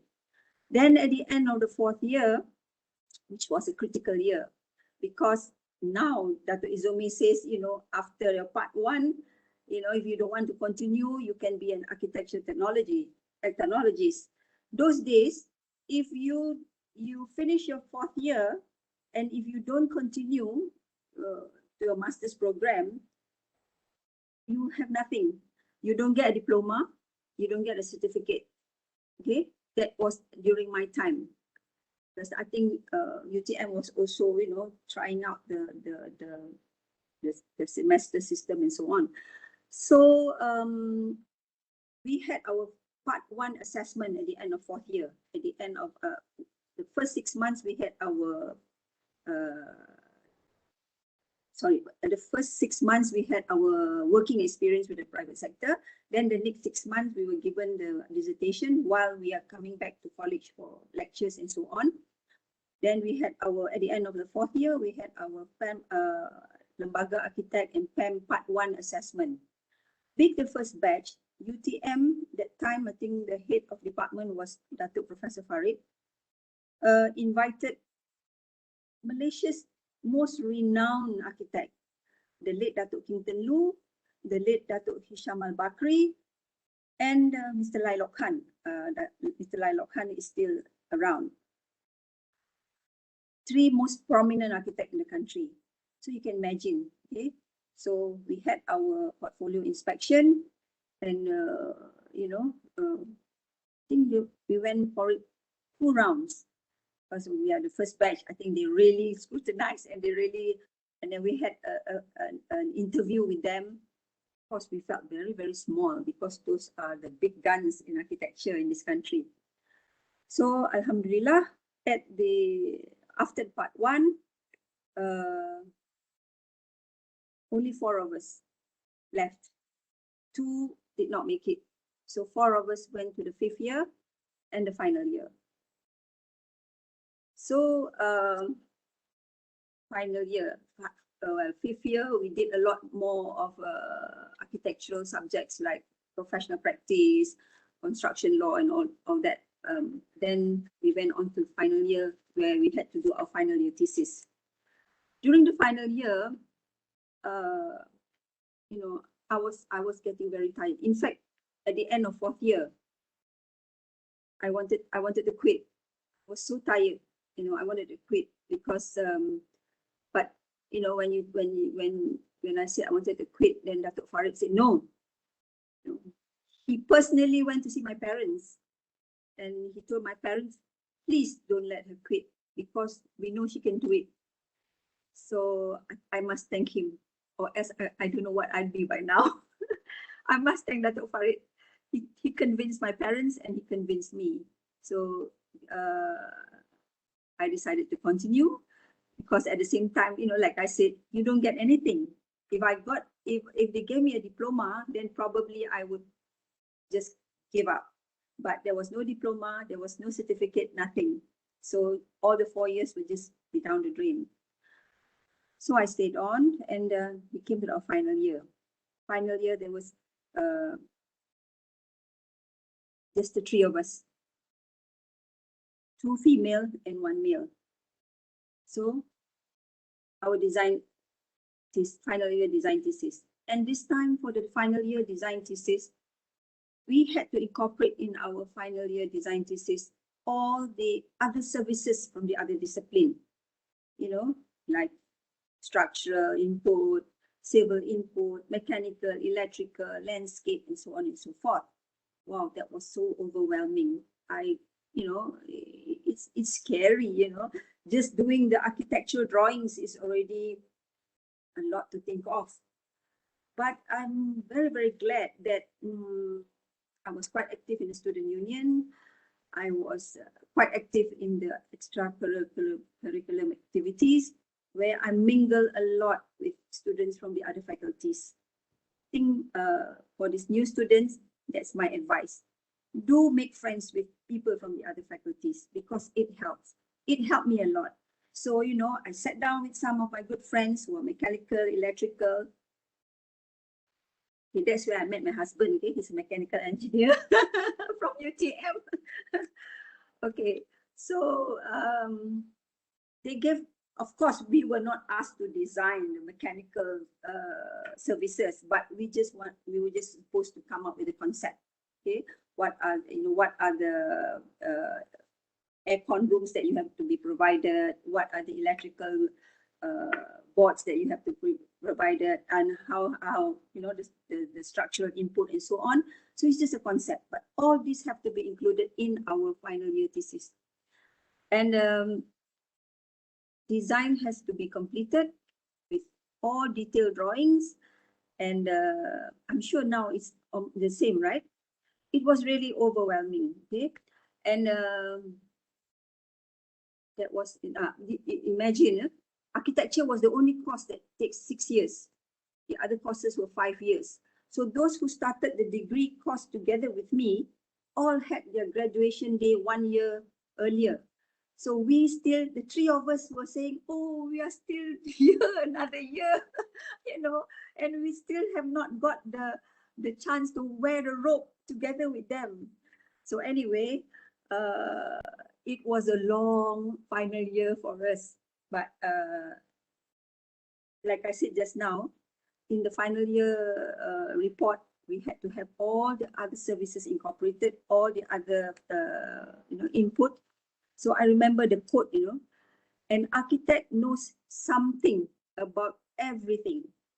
An engineer knows everything about one thing, which I think is true. Okay, an architect is like a conductor in a symphony orchestra. Okay, you are the conductor, you will tell the violinist when to play, you will tell the guitarist when to play, or the pianist when to play. So he conducts a team. As an architect, you conduct a team of professionals. You will have to come up with an initial design, and then your team comes in with all their services and all their input. Okay, and of course, you will have to take care of your client's interests, and of course, you have to manage the project. Okay. Then at the end of my 6th year, it was time, because we are the first batch, it was time to have an external examiner, not only the examiners from UTM Architecture School.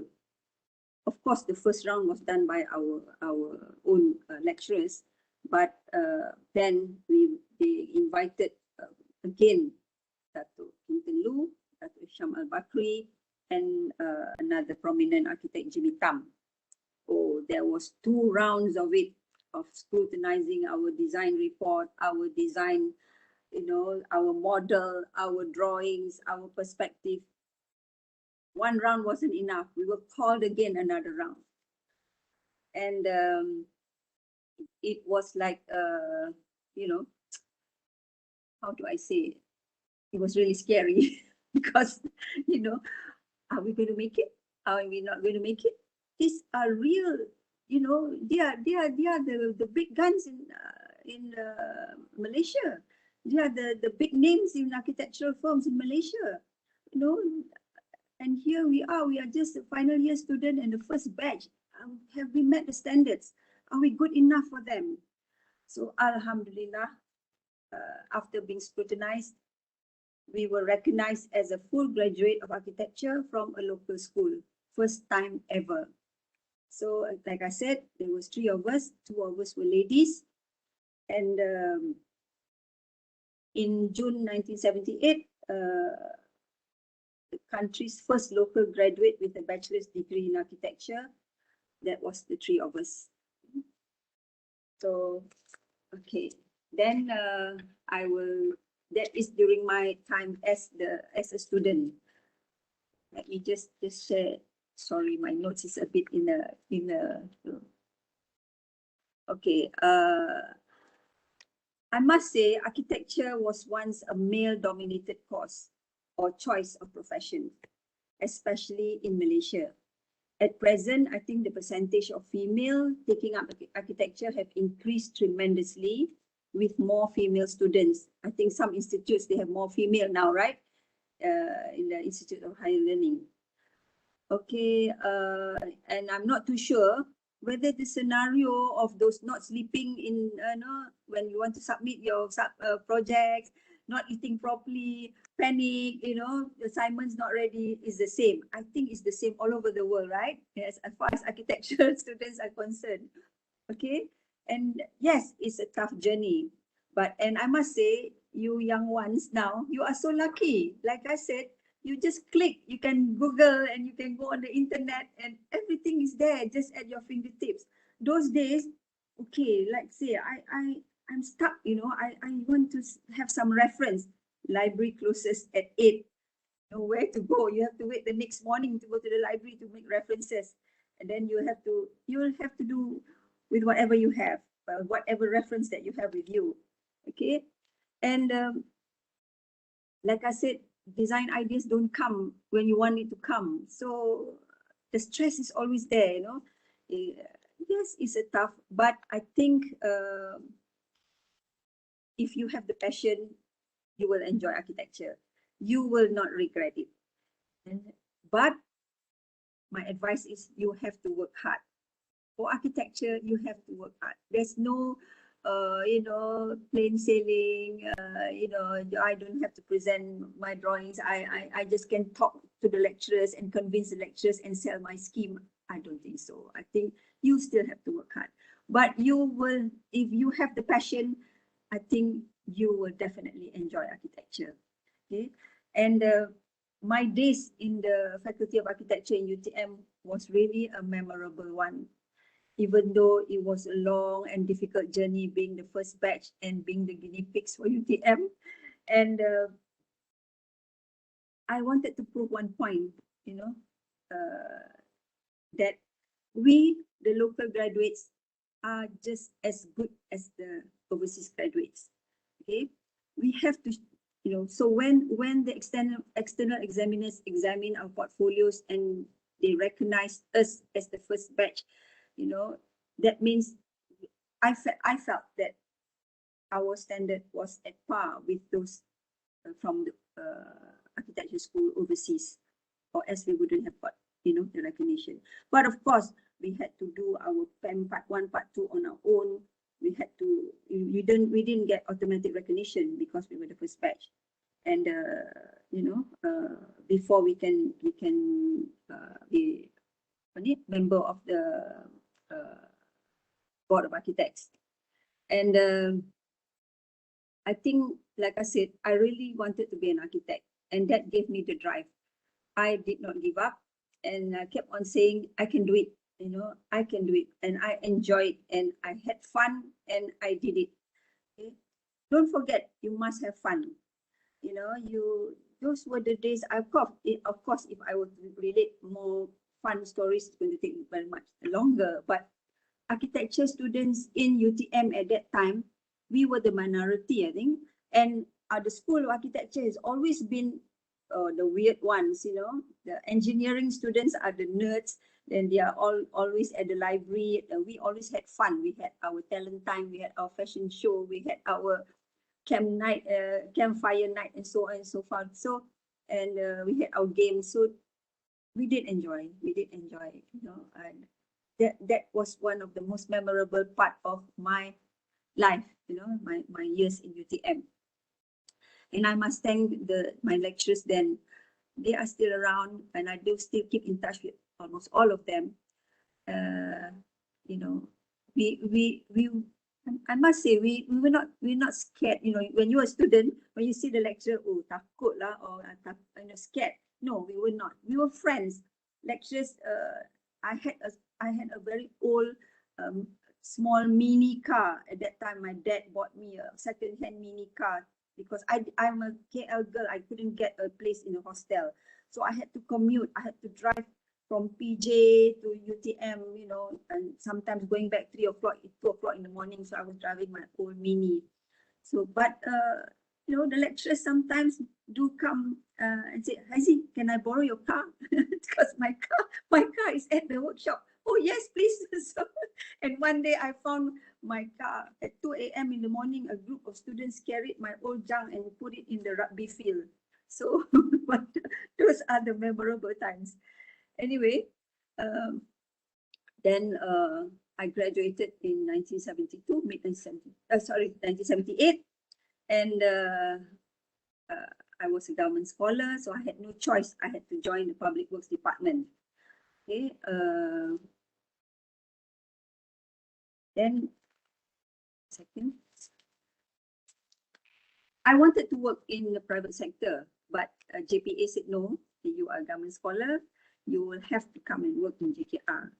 That again, I have no regrets, because to me, JKR is a very good training ground, or the Public Works Department is a good training ground, because of it is a multidisciplinary organization. It is considered as the largest consulting agency for the government. There were about 3,000 professionals, only 300 architects. So the rest are all engineers. There were about 300 architects. There were about 250 QS, and the rest were engineers. So we were the minority. And a lot of the procedures, a lot of the projects were handled with the lead role were taken by the engineers, the civil engineers especially, not the architects. Like in the private sector, like I said just now, the architects are the leaders. They are the conductor of the orchestra. But in JKR, no. Even though it is your design, the engineers will supervise. So sometimes you get so frustrated because they don't see your design ideas as how you see it. So sometimes once it's constructed, you don't see, oh, how come this turns out this way? Because the engineers do not appreciate the design the way we do. So anyway, oh yeah, I forgot to mention, once I graduated, I was offered to be a lecturer in UTM. The head of department asked me, Haizi, join us as a lecturer. After 1 year, we'll send you off to do a master's. I straight away said no, because I don't like to prepare lecture notes. So I said, no, I want to work. Then anyway, and the other thing was, I think they were moving to Johor. I didn't want to go to Johor at that time. So again, I said, I was in JKR. I started off with being a design architect, and I was later promoted to be a senior architect and then a senior director. And after about 30 years in service, I was the first lady to be given the opportunity to be the Deputy Director General of JKR. And like I said, that is a big honor for me and to the ladies in JKR, because this is the first time they're giving it to a lady, and it's the first time they're giving it to an architect. So like I said just now, you know, JKR is made up of more than 2,000 engineers, and we were the minority. There was only 300 of us. But somebody did advise me, to be heard in a big department like that, you have to stick out like a sore thumb, or else people don't listen to you. You know, if you are just a backroom boy, you just laid back, you just at the background, you will not get the opportunity. So when I was given, somehow or other, I was lucky. I was given the opportunity, many of the first. I was heading the design team for the first largest teaching hospital in Malaysia. That was the HUKM in Cheras. So I was appointed as the design manager for the hospital, and I was a team leader. And then also first to do the master plan for the UUM. So again, I was the team leader. I was given a lot of opportunities of the first for the department. The other thing was there were 7 Malaysian embassy buildings going under construction and renovation at the same time. They were in Berlin, they were in China, they were in Brunei, there was in Kuwait, there was in Washington, there was in Singapore, and there was one more in the UK. The UK was renovation. So my boss trusted me and gave me the opportunity to handle all the 7 overseas projects, where I had to monitor the projects from KL, but I think only twice a year I'm allowed to go and see the projects overseas. Of course, we have Malaysian contractors. So that was a very, very good exposure for me. And like I said earlier, when I first joined JKR, I was always compared with the foreign graduates. You see, bosses were betul kan ni? Are they good? This is the first batch. This is a local graduate. You know, are they just as good as the Australian or UK graduate? Or so I went all out to prove to them. You know, like I said just now in the video. You know, I had to prove to them, if my boss assigned me anything or my boss gave me a project, I always said, yes, I will do it, or yes, I will try, you know, and provided, I said, you know, you trust me, okay? The HUKM teaching hospital was the biggest test for me. I've never done a hospital before, you know, and I was supposed to head a design team to design the biggest teaching hospital. I've never seen other teaching hospitals all over the world. So like I said, we have to work hard, you know. I had a good team with me. I was given the opportunity to choose who I wanted in my team, and I got a good team. I got a good support from the bosses because the trust was there. Okay, and I think I did prove that we local graduates are just as good, even better. Okay, and besides handling projects, I was also given a lot of opportunities to represent the department in the CIDB, in the Putrajaya board, in the EPU, planning unit, where all these years it has been engineers representing. So you know, that's why people, consultant architects, say why do they approve this material for the government projects? You know, so I had to go to EPU and tell the EPU officers that no, this is the correct material, not this material. It's a tough time to convince people who don't know architecture. You see, so all that I think made me. I mean, gave me the opportunity to have the exposure, the experience, and maybe the guts lah to fight for my discipline in JKR.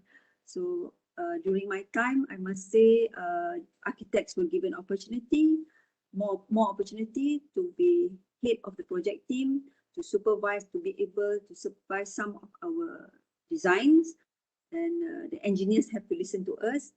But of course, being a very, very big department, and there are JKR or PWD offices all over the state where we don't have enough architects to do that.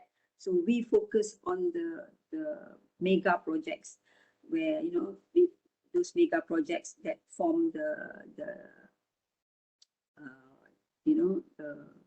prominent buildings like Memorial Tunku Abdul Rahman, like some university buildings, the Matrade Center, and so on and so forth.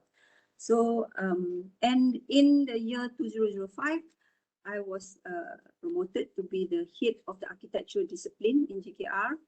And that's, you know, it goes along. When you are the head of discipline of architecture in JKR, you will become the president of the board of architects. And I have been lucky. I served the board as the president for 3 consecutive terms. And I must say, I had a very trying time there as a president, but at the same time, I had a very good support from the Pertubuhan Arkitek Malaysia, because to me, we are not competing. You know, we should be working hand in hand. I think Dato Ezumi can agree with me with that. We have always supported each other.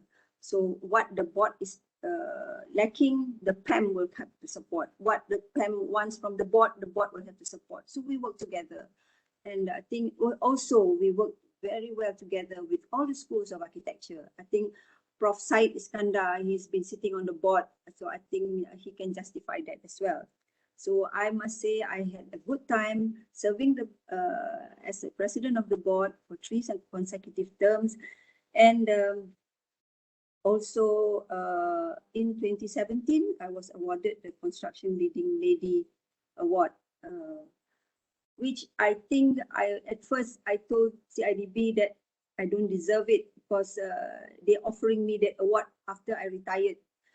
But they said no, they recognized me for my contribution to the nation during my 34 almost 35 years service in the nation. So I must thank my bosses for recommending me, and I think that was the highest achievement. Besides, I think in 2010 UTM gave me Alumni Terbilang Award as well, which I really appreciate. Then I retired in the year 2012. I was actually asked whether I want to, at that time they just introduced the retirement age to 60. I was only 58. So I said no. I already was extended 2 years. I wanted to retire at 56. Then my minister asked me to stay on for 2 years, so I stayed another 2 years. So they said, okay, extend another 2 years. Now you can retire at 60. I said no. I wanted time for my parents. I wanted time for myself. So that's it. But after I retired, I was still asked by the board to remain as a PAM Part 1 and Part 2 examiner. And I am still there at representing the board. And I was also a board member of the UTM Board of Directors, which my term has ended this year. And I was also serving for 3 terms as a TRC Synergy, which is a construction company. My term just ended. And now I'm the industry advisory panel for UTM. And a full-time grandmother now that I am fully retired. They say architects don't retire, you know. You can retire from service, but you don't retire as an architect. So I think that's about all that I have to share with you. Okay, I just want to give some advice to the young ones. Okay, this is your old grandmother telling you, maybe this might be more, Dato Ezumi's advice was more when you graduate. After you graduate, what happens? He is right, you see. What you learn from the university, when you step foot on your first job, you get a culture shock. Hey, I didn't learn this. You know, when I went to JKR, the first day I started work, my boss gave me a file, a thick file. Can you draft a letter to this client and tell this client, I didn't know what to do, see, because you never learn how to write a letter. During my time, we never learned how to write a letter. So you had to, you know, swallow your pride, you know. And in the public works department, the senior technicians, they are very senior. They have been working in the department for, you know, 20 years or so. They are the experts on this. So I went to one senior technician, Abang, can you teach me, you know, how to write this letter? But you have to swallow your pride lah. If you go in and say, oh, I'm a graduate architect, I'm an architect, you know, I don't want to ask you, you're just a technician, then you're wrong. Because they are the ones, you learn from them, okay? Even though when you started work, for example, you know, when you do detailing, you do your design and then you detail. But the people at the site will come back. ini kontraktor tak boleh bikin lah. Your detail tak betul. Because dia kata, ini macam tak boleh pour concrete. So, then you know, oh, I see. That's why your detail is not right. So you learn from these technicians who are at the site. You have to pick up from them because they are experienced. They know, they have been on the ground. That is one thing I must advise. When you have graduated, when you are out there working, do not say, oh, I'm a graduate, I know everything. No, you didn't learn everything in the university. You have to pick up as you go along. You learn from the senior ones, these experienced ones, you know, and they will be very happy if you ask them. They will be very honored, you know. I did a lot of that. I have to swallow my pride and just tell them. So I think, you know, it can be a culture shock sometimes when you first start at work. And then in the university, you learn all the technical side of it. Building services, history, building construction, building materials, and so on and so forth. But on the ground, of course, different. If you join the private sector, it's again different. You join the government service, again different. Like Dato Ezumi says, you wear many hats, so all will be different. I think I was, again, I must say I was lucky. When I first started work, they gave me a toilet, okay? But it's not a small toilet. It's a huge toilet for a government department. You see? So yes, I was saying, wow, why my boss gave me a toilet? But it was a good experience for me. You see, I learned, okay, this is how you do it on site. This is how you detail. The contractor came back and say your detail doesn't work. This is how you pour the concrete, you know, so on. So that's how I learned. Then my second job was the late Sultan of Perak, Raja Azlan. He wanted to renovate his chambers. He was the Chief Justice then. So I went, of course, you know, he's a royalty. The protocol is different. Then he wanted a chamber that is very English, waistcoating and so on, you know, a very English ID. I'm a local graduate. I was never exposed to the UK ID, and I said like reference was little, but he is so well read on architecture. He knows so much about architecture. He took magazines, he showed me this is how I wanted, and I learned from him, you know. Then after doing his chambers, I did his courtroom. After doing his courtroom, I did his residence as a Chief Justice. Then I did the Bangunan Sultan Abdul Samad. I think Dato Ezumi was also there with me in one of our later projects where we conserved the Bangunan Sultan Abdul Samad. So these are things which I learn as I go along. You know, you sometimes you make mistakes, but I think mistakes make you a better person, right? And I think for students,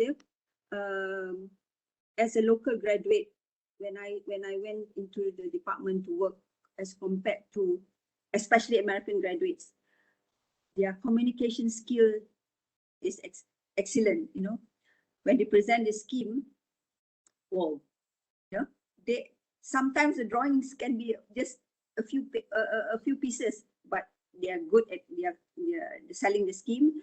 They're good at selling their ideas, so they manage to convince the client. But we local graduates tend to be very passive, afraid to speak up, and very afraid to voice out our ideas, our opinion. So I think I have mentioned this when I was a member of the board, UTM, that UTM graduates, I mean, when I was a boss in GKR, I had UTM graduate, USM graduate, UITM graduate, overseas graduate, all working under me.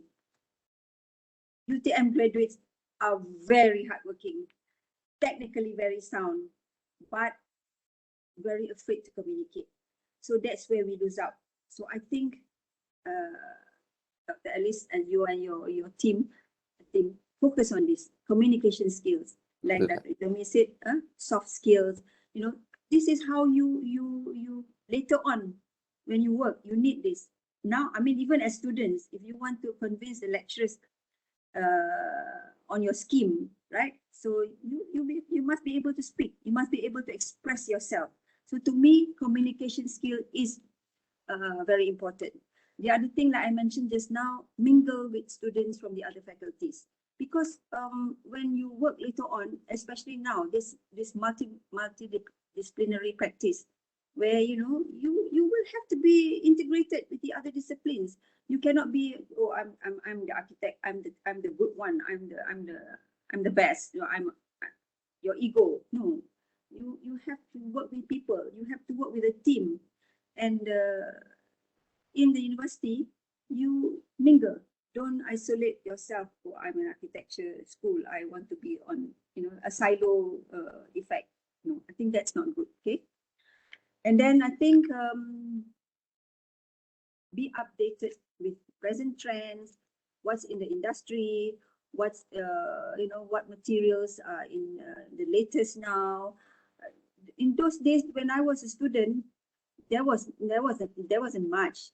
Nowadays, you have you go to building materials, you go to architects. If you go to the exhibition, my goodness, the number of booths they have and the number of materials they are there, you are spoiled for choice. During my time, no, we don't have those exhibitions, we don't have those references. We had to go. Okay. The other thing which I was asked to do, which everybody said, what? I was asked to design the hand bidet for the toilet by Dato Mahathir when he was PM. Can you imagine? He came back from Bangkok. He brought back a hand bidet from Bangkok, and he said, "Give me one architect." And he drew. I kept it in the office file. He drew a section of the WC and how the hand bidet should be hung, and why the hand bidet should be not on the floor, and how high the hand bidet should be installed. So my boss sent me. He gave me that hand bidet, asked me. I went around the whole of KL. There was no supplier. He wants it local lah. He doesn't want it to be imported. But he brought it back from Bangkok. There wasn't even one at that time. How many years ago? Nobody, no supplier could give us that hand bidet. So yes, everybody laughed at me. What hand bidet toilet? At that time, I was a senior architect. But I don't know. I was happy. I had the opportunity to work with Mahathir. I had the opportunity to brief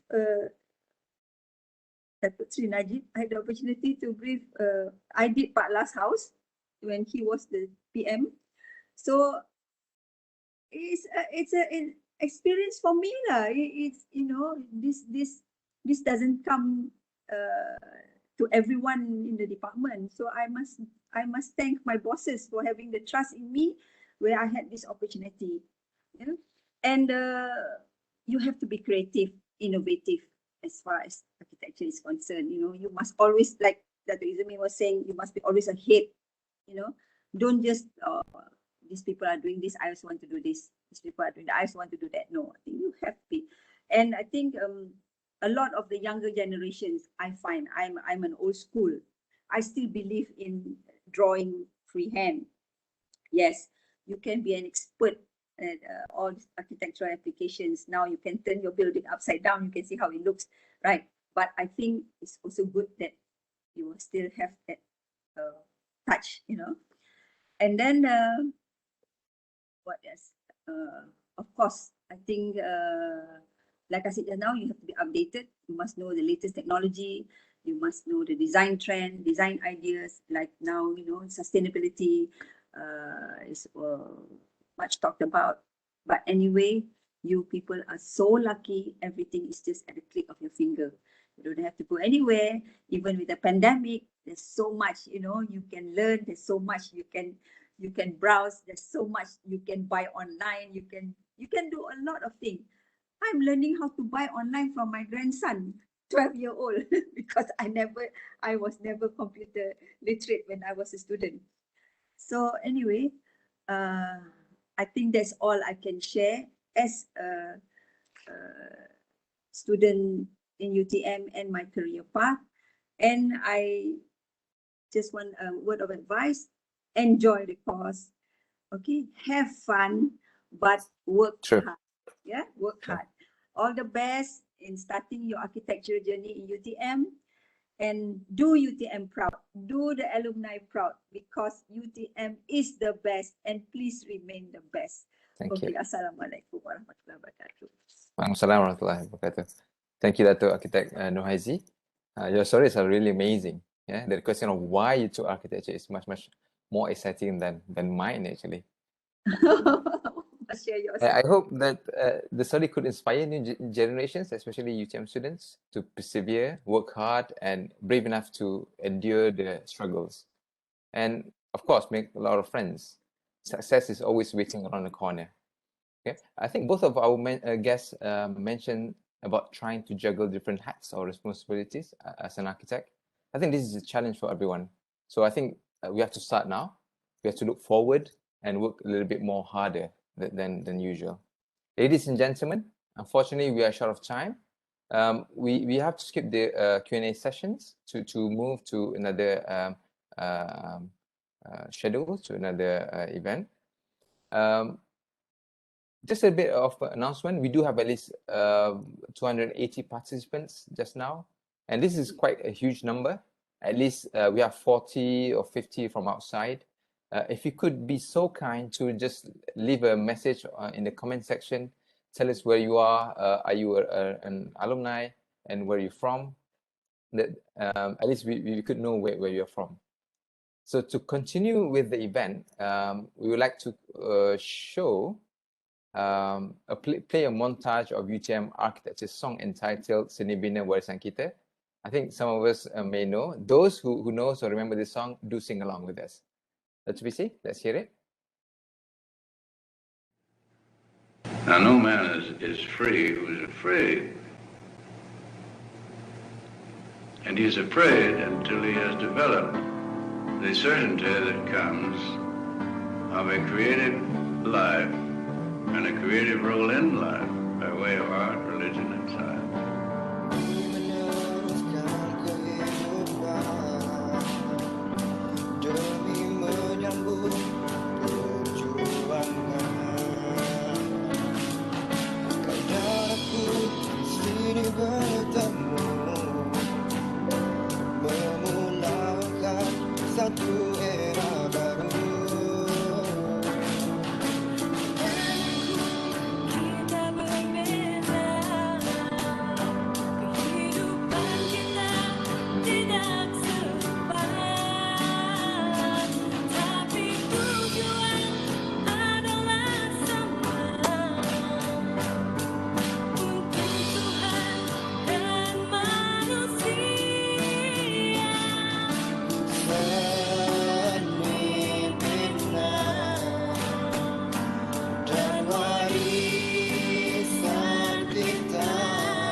dibentuk bersama.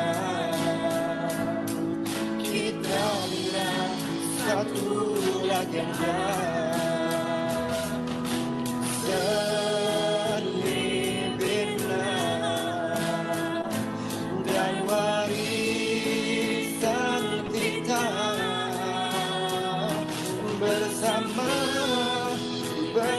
Bersama kita bina satu legenda. Kita bina satu legenda. Kita bina satu legenda.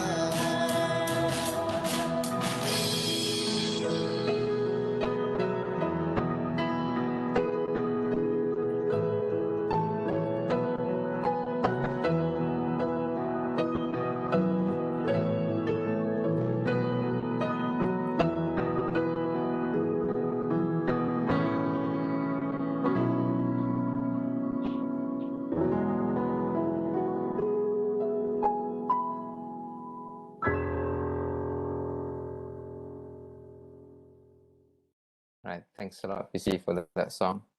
I hope you guys sang along just now, like I did. Now, I think we move on to the next session. I would like to call upon Dr. Fadlina to announce BSc Architecture UTM Best Students Achievers and Design Works for last semester. Yeah, thank you very much, Dato Aiman. Can I share my screen? Hold on.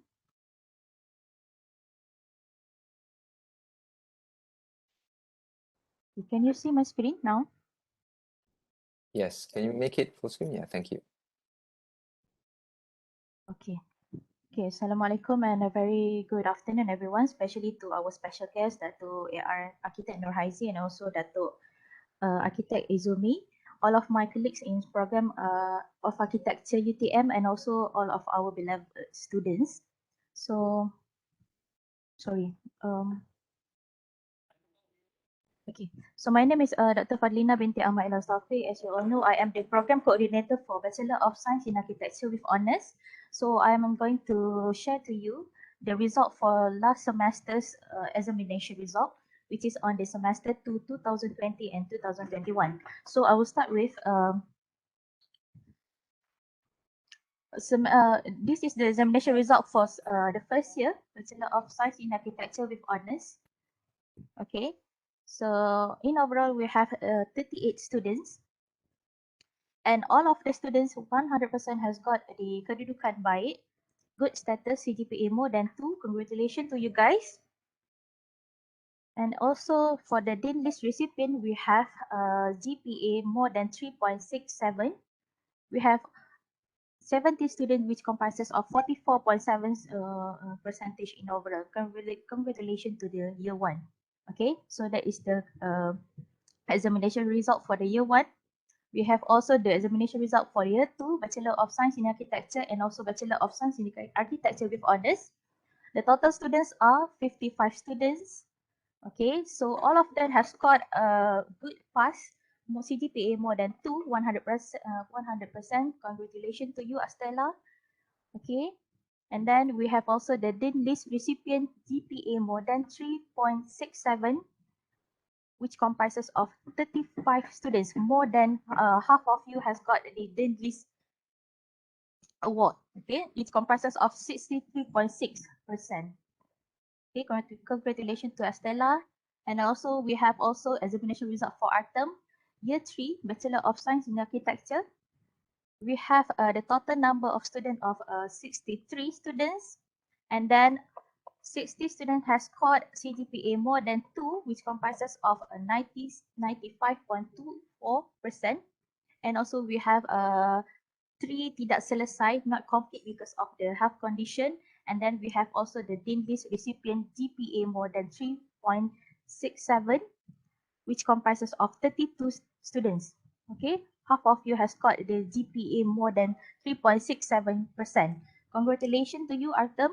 Okay, and also we also have this graduating cohort last semester for the year 3. We have the we have 35 students graduated last semester, and 16 of them has got this award, CGPA more than 3.67 students, comprises of 16 students, sorry. So these are the students: Ahmad Januar Akbar Mubarak, Ahmad Kamil bin Ahmad Kamar, Ain Najwa bin Abdul Ghaffar, Ain Nadirah binti Anwar, Auji Najwa binti Muhammad Azmi, Eng Yime, Christine Lo Zimin, Muhammad Syahril bin Abdul Razak, Muhammad Al-Amin bin Muhammad Suud, Muhammad Hafiz Hakimi, Muhammad Irfan Shah, Muhammad Zulfikar, Nur Izzati, Nur Amira, Sing Fong Yuan, and Wong Yiro. Okay, congratulations to you guys who has got the Dean Awards, and all the best for your future after you go out from the campus. And also congratulations to also for the academic advisors too. Okay. So that's all for the examination result. And then now I am announcing the special award for the excellent students. This award for the best overall goes to student who has got the highest mark, highest CPA for last semester. Okay. So the best overall students for the Bachelor of Science of Architecture with Honours in Year 1 goes to Nur Aiman Shafiq bin Shafi'i, CPA 3.96. Academic advisor is A.R. Chan Wailai. Congratulations, Aiman. I hope that you can keep up the good momentum in your second year later. Okay. And then we also have the Bachelor of Science in Architecture and Bachelor of Science in Architecture with Honours Year 2. We have Amar bin Muhammad Riza, CPA 4.0. Academic advisor is Dr. Rashida Abdul Majid. Congratulations, Amar. Haja Umairah binti Muhammad Nasir, CPA 4.0. Academic advisor is Dr. Rashida Abdul Majid. We also have Eric Neo Yong Yi, CPA 4.0. Academic advisor is Mr. Azari Mayase. And also Kenneth Liu Junhao, CPA 4.0. Academic advisor is Mr. Azari Mayase. Okay, congratulations for 4 of you. And then we have also Li Zikang, CPA 4.0. Academic advisor is Dr. Azila Ramdani Musa. We also have Yong Yiji, CPA 4.0. Academic advisor Dr. Nur Izura Tukiman. And also Teo Wei Hong, CPA 4.0. Academic advisor is Dr. Nur Izura Tukiman. So there are 7 students from Astella who got the CPA of 4.0. I hope that you can keep up the good momentum in your final year later this semester. Okay, congratulations to you guys. And also this one is the Bachelor of Science in Architecture for year 3. We have Ahmad Kamil bin Ahmad Kamal, CPA 4.0. Academic advisor is Associate Professor Dr. Alice Sabrina. Eng Yime, CPA 4.0. Academic advisor is Architect Interior Designer Technology Samsia Abdullah. And also Christine Lo Zimin, CPA 4.0. Academic advisor Architect Interior Design Samsia Abdullah. And we also have Muhammad Irfan Shah bin Herman Shah, CPA 4.0. Academic advisor is A.R. Nushahida Azili. Ivan Tong Yu Jing, CPA 4.0. Academic advisor Dr. Lim Yong Long. Lim Xiao Teng, CPA 4.0. Academic advisor is Dr. Lim Yong Long. Muhammad Hassan Ashraf bin Muhammad Iqbal, CPA 4.0. Academic advisor Dr. Lim Yong Long. Nur Izzati binti Ahmad Jamal, CPA 4.0. Academic advisor is Dr. Nur Izura Tukiman. And also Sarah Hazika binti Mat Rashidi, CPA 4.0. Under Dr. Nur Izura Tukiman. So there are 9 students from the 3rd year who has got the CPA of 4.0. So some of them are graduating already. So I hope all the best for you guys. Okay, that was the overall marks for the best overall awards, and this is the special award for excellent students for the best designer. So for the best designer awards, we have selected among those who get the highest mark for your design studio. Okay, so this is the best designer for SBEA 1128 Design 2 Year 1, which goes to Uzma Bahiyah binti Ahmad Jamal Abdul Nasir, Grade A, under the work-based Dr. Aiman Muhammad Rashid. Congratulations, Uzma. Hopefully you can keep up the good momentum in your second year. Okay, we also have the best designer for the second year, which is Lee Zikang, grade A under the workbase of Architect Chan Wai Lai. Congratulations, Zikang. And also because we have the same marks for both got the same marks for the, so we have the two best designer for the year 2. And then another one goes to Yong Yi Ji, grade A, workbase Dr. Azalillah Rambadi Musa. Okay, congratulations, Yi Ji. Good luck for your third year, right? And then we also have the best designer for the year 3. For the design 6, we have Sarah Hazika binti Mat Rashidi, grade A, under the supervision of Associate Professor Dr. Arkitek Lim Yek Wah. Congratulations, Sarah. And also another one we have, because they got the same highest mark. Okay, for design 6, we have Christine Lo Zimin, so who has got the grade A and under the workbase of Dr. Lim Yong Long. Alright, I think that's all from me. This is all our social media platform that you can browse through after this, especially for the exhibition. We have also provided the exhibition link for you to go through your cine works and so on. Right? So I think that's all from me. Dr. Aiman, over to you. All right. Thank you, Dr. Fadlina, and congratulations to all students. Now, I think we're going to call Dr. Rashida to announce the Master of Architecture UTM Best Students Achievers and Design Works from Semester 2, 2021-2022.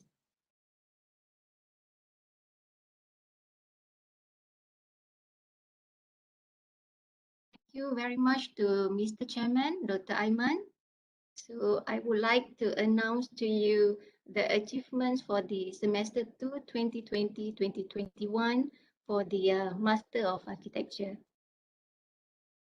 Right. Assalamualaikum and a very good afternoon to everyone, especially to the our special guest, Dato Arkitek Haizi and Dato AR Ezumi Harzani, our director, Dr. Sabrina, my colleague staff, and my all dear students. I would like to also welcome our new students for Master of Architecture and also Bachelor Science of Architecture. Right, I'm here to announce to you the achievement for the Master of Architecture Semester 2 2020-2021. Right. First of all, this is the academic achievement for the Master of Architecture. Out of the 62 students, we received KB, which is good, for 93.54%. KS conditional 0, KG fail 0, and others, which we have some of our students differ. We have 4 students altogether, and it is equivalent to 6.46%. All right. Next, I would like to announce to you the Master of Architecture Best Students overall for the last semester for design pre-thesis. Here they are. Amirul Haziq with GPA 4.0. Lee Siu Jing with GPA 4.0. Muhammad Arif Afan with CGPA 4.0. Next, Akmal Hakim bin Jatmi, also with the CGPA 4.0. And last but not least, Anaf bin Sansuri with GPA 4.0. All right. And then for the best students overall design thesis, here we have Chua Kok Sheng with GPA 4.0. Congratulations to all the students for the best overall. Next, I would like to announce to you the best designer for semester 2 2020-2021 for design pre-thesis. First goes to Ao Kai Hong under the technologies panel, recursive, which the supervisor is Mr. Azari Mat Yasir, and the the title for the project is the Dynamic Lovers Astaka Learning Hub, and the grade received is A. Oops. Next, students, our best designer goes to Amirul Haziq bin Abdul Aziz, under panel Environmental Technologies, Enviro. The supervisor is me, myself, Dr. Rashida Abdul Majid, and the project title is Semblance Fraction Creative and Performing Arts Academy with the grade A. Next, our best designer goes to Akmal Hakim bin Jatmi, under the panel Urban New Spirit. The supervisor is Dr. Sharifah Salwa Said Mahazar. The project title is Bunus Estuary Interpretive Hub with a grade A. And last but not least, Muhammad Akmal Arif bin Muhammad Razali, under panel Social Culture Catalyst. The supervisor is Associate Professor Dr. Sabrina. The project title is Playscape Nurturing Learn Through Play Environment for Children, and the grade is A. Right. The best designers for design thesis goes to Ting Kai Ren under the supervision of Mr. Azari Mat Yasir. The project title is Klang River Learning Center River Filtration Infrastructure with the grade A. Okay. For your information, our students are also active in a design competition at national and international levels. This is the most prestigious achievement for semester 2, 2021 and 2020 and 2021. First, we would like to congratulate to David Nizikang for his achievement as the winner for silver medal category PAM Students Award 2021. Congratulations.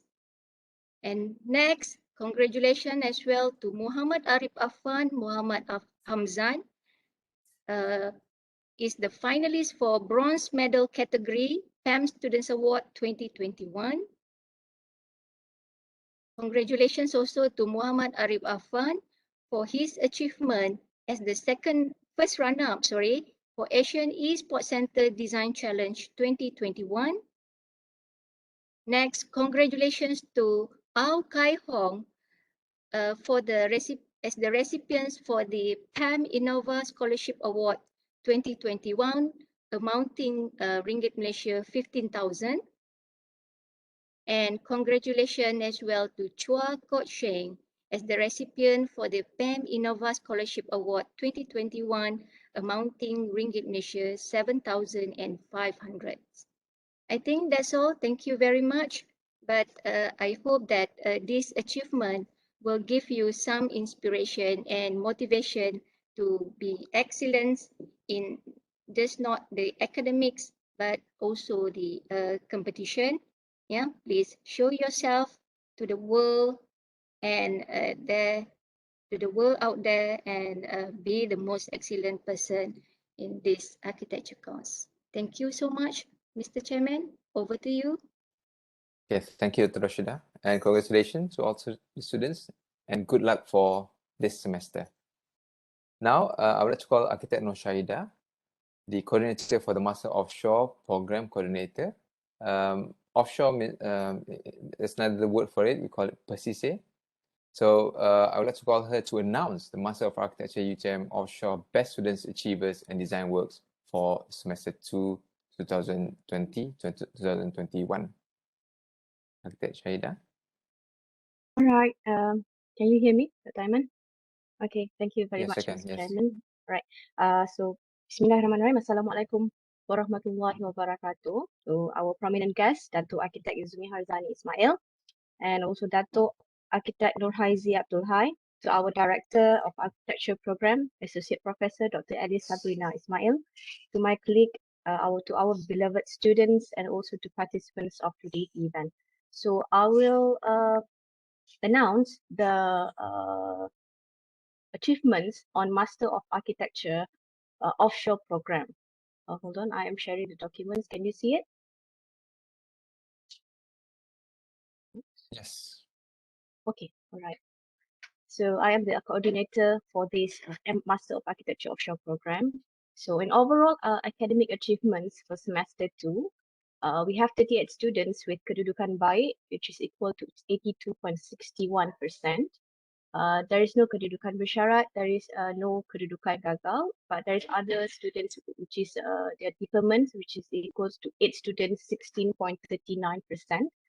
And during the semester 3, we have 12 students with kedudukan baik, 30.77%, and others is 27 students, 69.23%.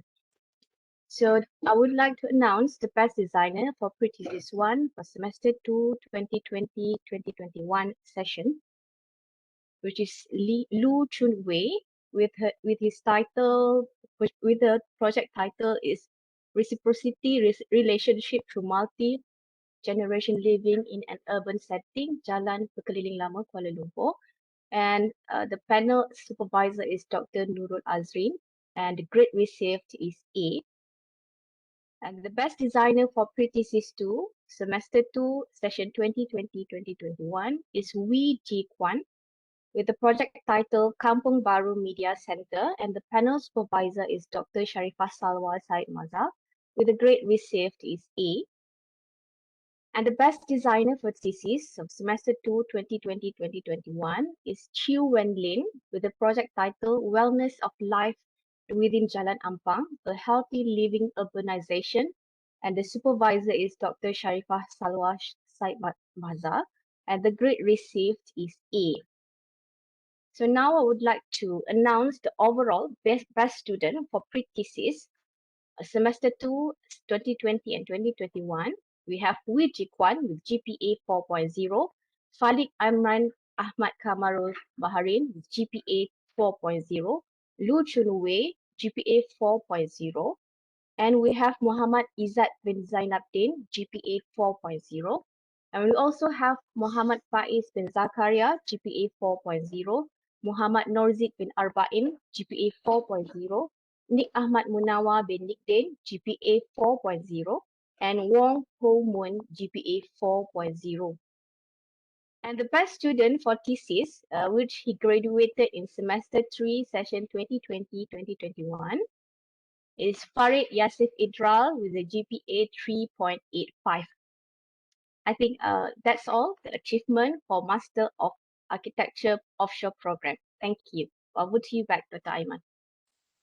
Okay, thank you, Architect Noshahida. I think the program, offshore program or precision program is quite a unique program to us, and we're proud of it. It's a mix of studying and also working at the same time while achieving part 2. That's quite interesting. Now we move on to the next part of the event. Is we will show you the montage of UTM Architect Association, Architect Association, or we call it Architect with a H at the end instead of T. And I would like to call upon Daniel and the team to share share the videos. Daniel?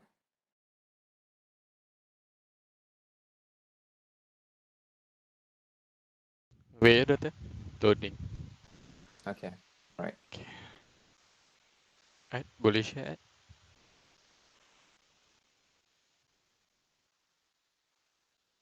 Are you sharing or Aiman is sharing? Tengah tunggu Adilino. Yeah. Adilino share. Yeah. Adilino. Okay, Adilino will share. Okay, right.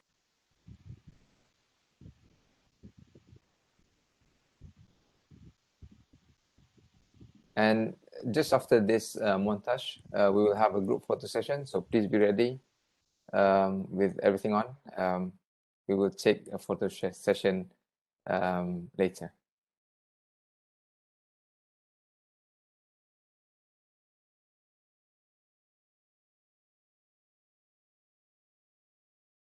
Can you guys see the screen? Yes, we can see the screen, Adina.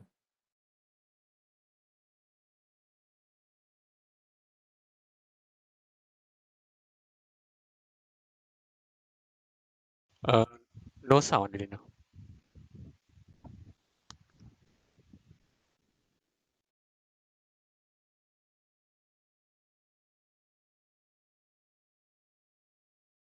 Kejap As you know, when you share, can you choose the optimize for videos option?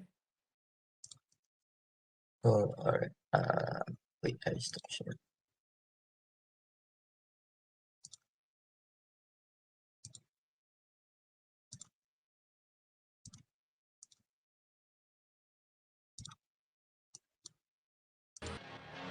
Can you hear the song now?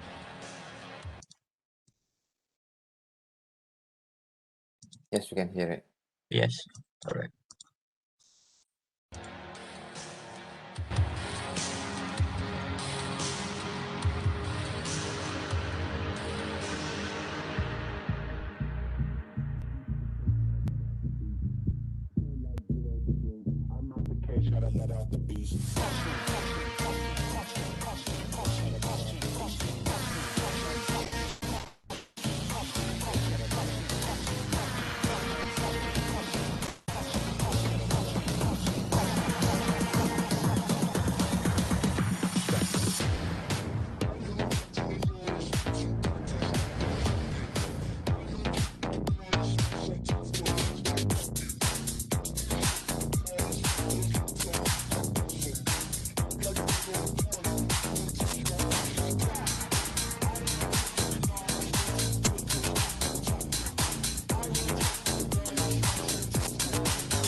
That's all from us. All right, thank you, Daniel, the president of Arkitek, and the team for that montage. For everyone's info, everyone's is open to join Arkitek Association. Arkitek spells as H at the end instead of T. Okay, you can join them. There's a lot of activities going on this week. This week is supposed to be the Minggu Silaturahim. Please join them, meet new friends, and yeah, have fun, like what our guest speakers have mentioned earlier. Now, like I said, let's have a group photo before we will sing again to the UTM official song. Can the team, can you open up the videos so that we can see you and my team will snap a picture. Dr. PC, do you mind?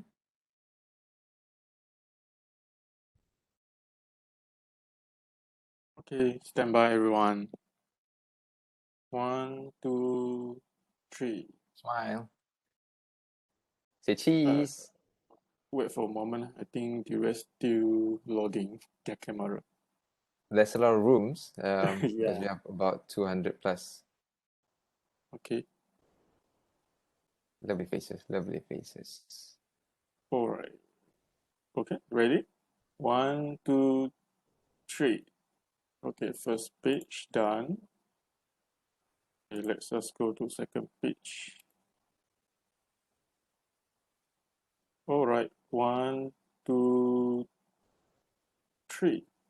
Okay, second page done. So many pages, sorry. Yeah. 1, 2, 3 for the third page.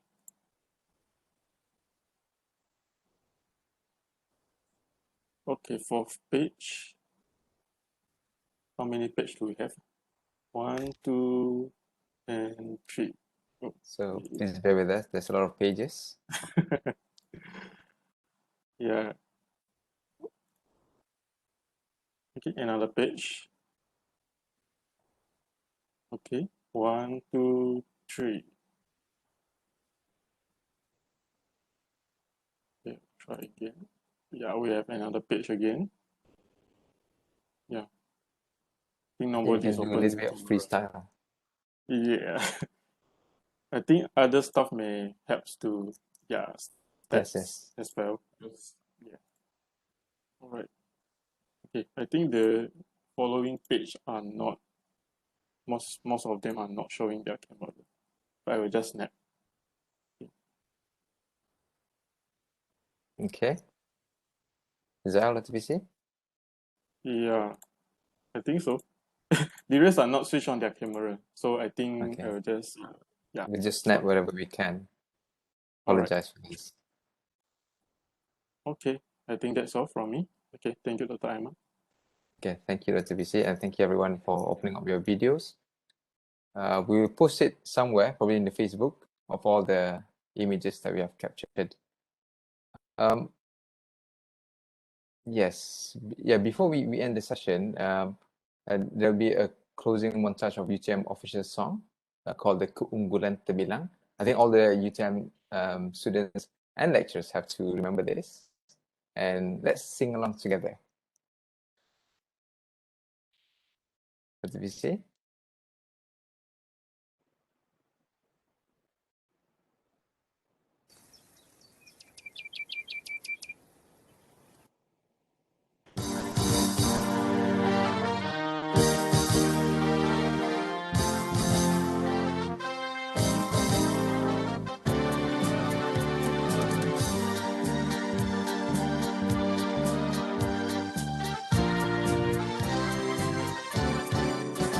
Bersama kita menjulang keunggulan terbilang, kemaju jaya kita usaha UTM punca letaknya, martabat keilmuan, cendekiawan beriman, cekal bersama takwa, menara cita-cita.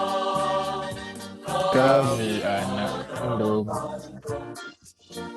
UTM ritme bernaung, usaha kami bukti cintamu, kikau bersana ilmu, keazaman, perjuangan, takwa dan iman, ke arah kecemerlangan. Wait, tak ada. Tulisan perundingan, perkhidmatan kepada watan, di sini kami berdiri, setia pada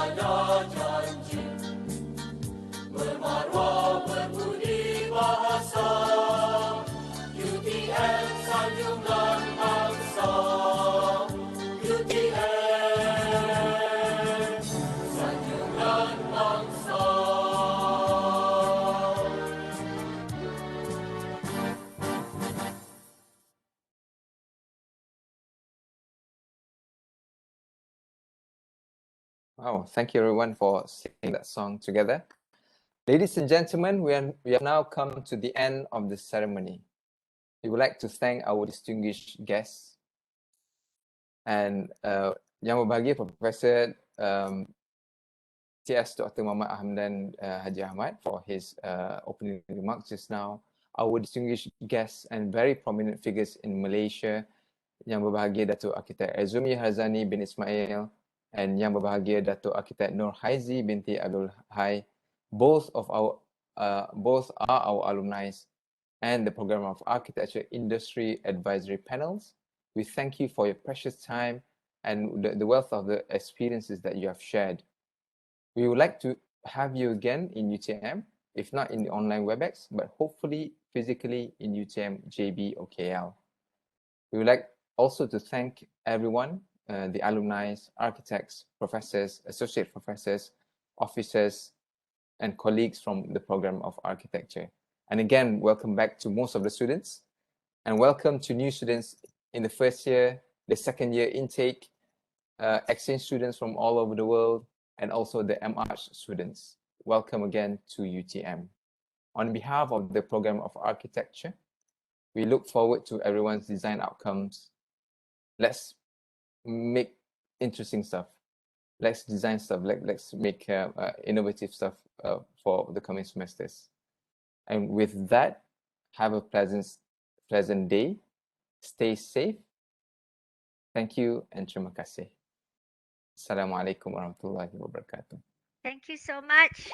Thank you so much, Dato Haizi, dan juga thank you so much, Dato Ezumi. Thank you for being with us today with the students. Thank you for inviting us. I feel so young again, being with all the young ones. You are still Inshallah. young, Dato. You are still young. Dato still young. Thank you so much to the both of you. Inshallah, we will call you again for the upcoming events in UTM Architecture School. Terima kasih banyak, Dato. Dato Ezumi, Thank you. Dato Haizi. Bye. Hope to see you in the Thank you campus so soon. much. Thank you. Okay. Alright. Thank you. Okay, see you all student in the new semester. Assalamualaikum warahmatullahi wabarakatuh. Thank you all. Waalaikumsalam.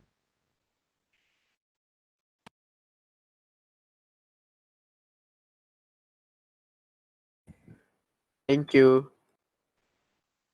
Thank you, Mama.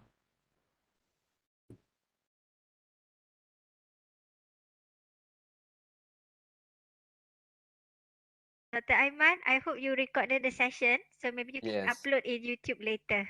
Okay, will do. Yeah. Okay. So I'm going to end right. the session now, right, everyone? Yep. It's up to you if you want to close up the room. You are the host. Okay. Oh, yes. I forgot. Okay. Okay, welcome. Thank you, Okay, students. thank you. Thank you, Thank students. you, Have a guys. good Thank you semester. all. Have a good semester ahead. Congratulations.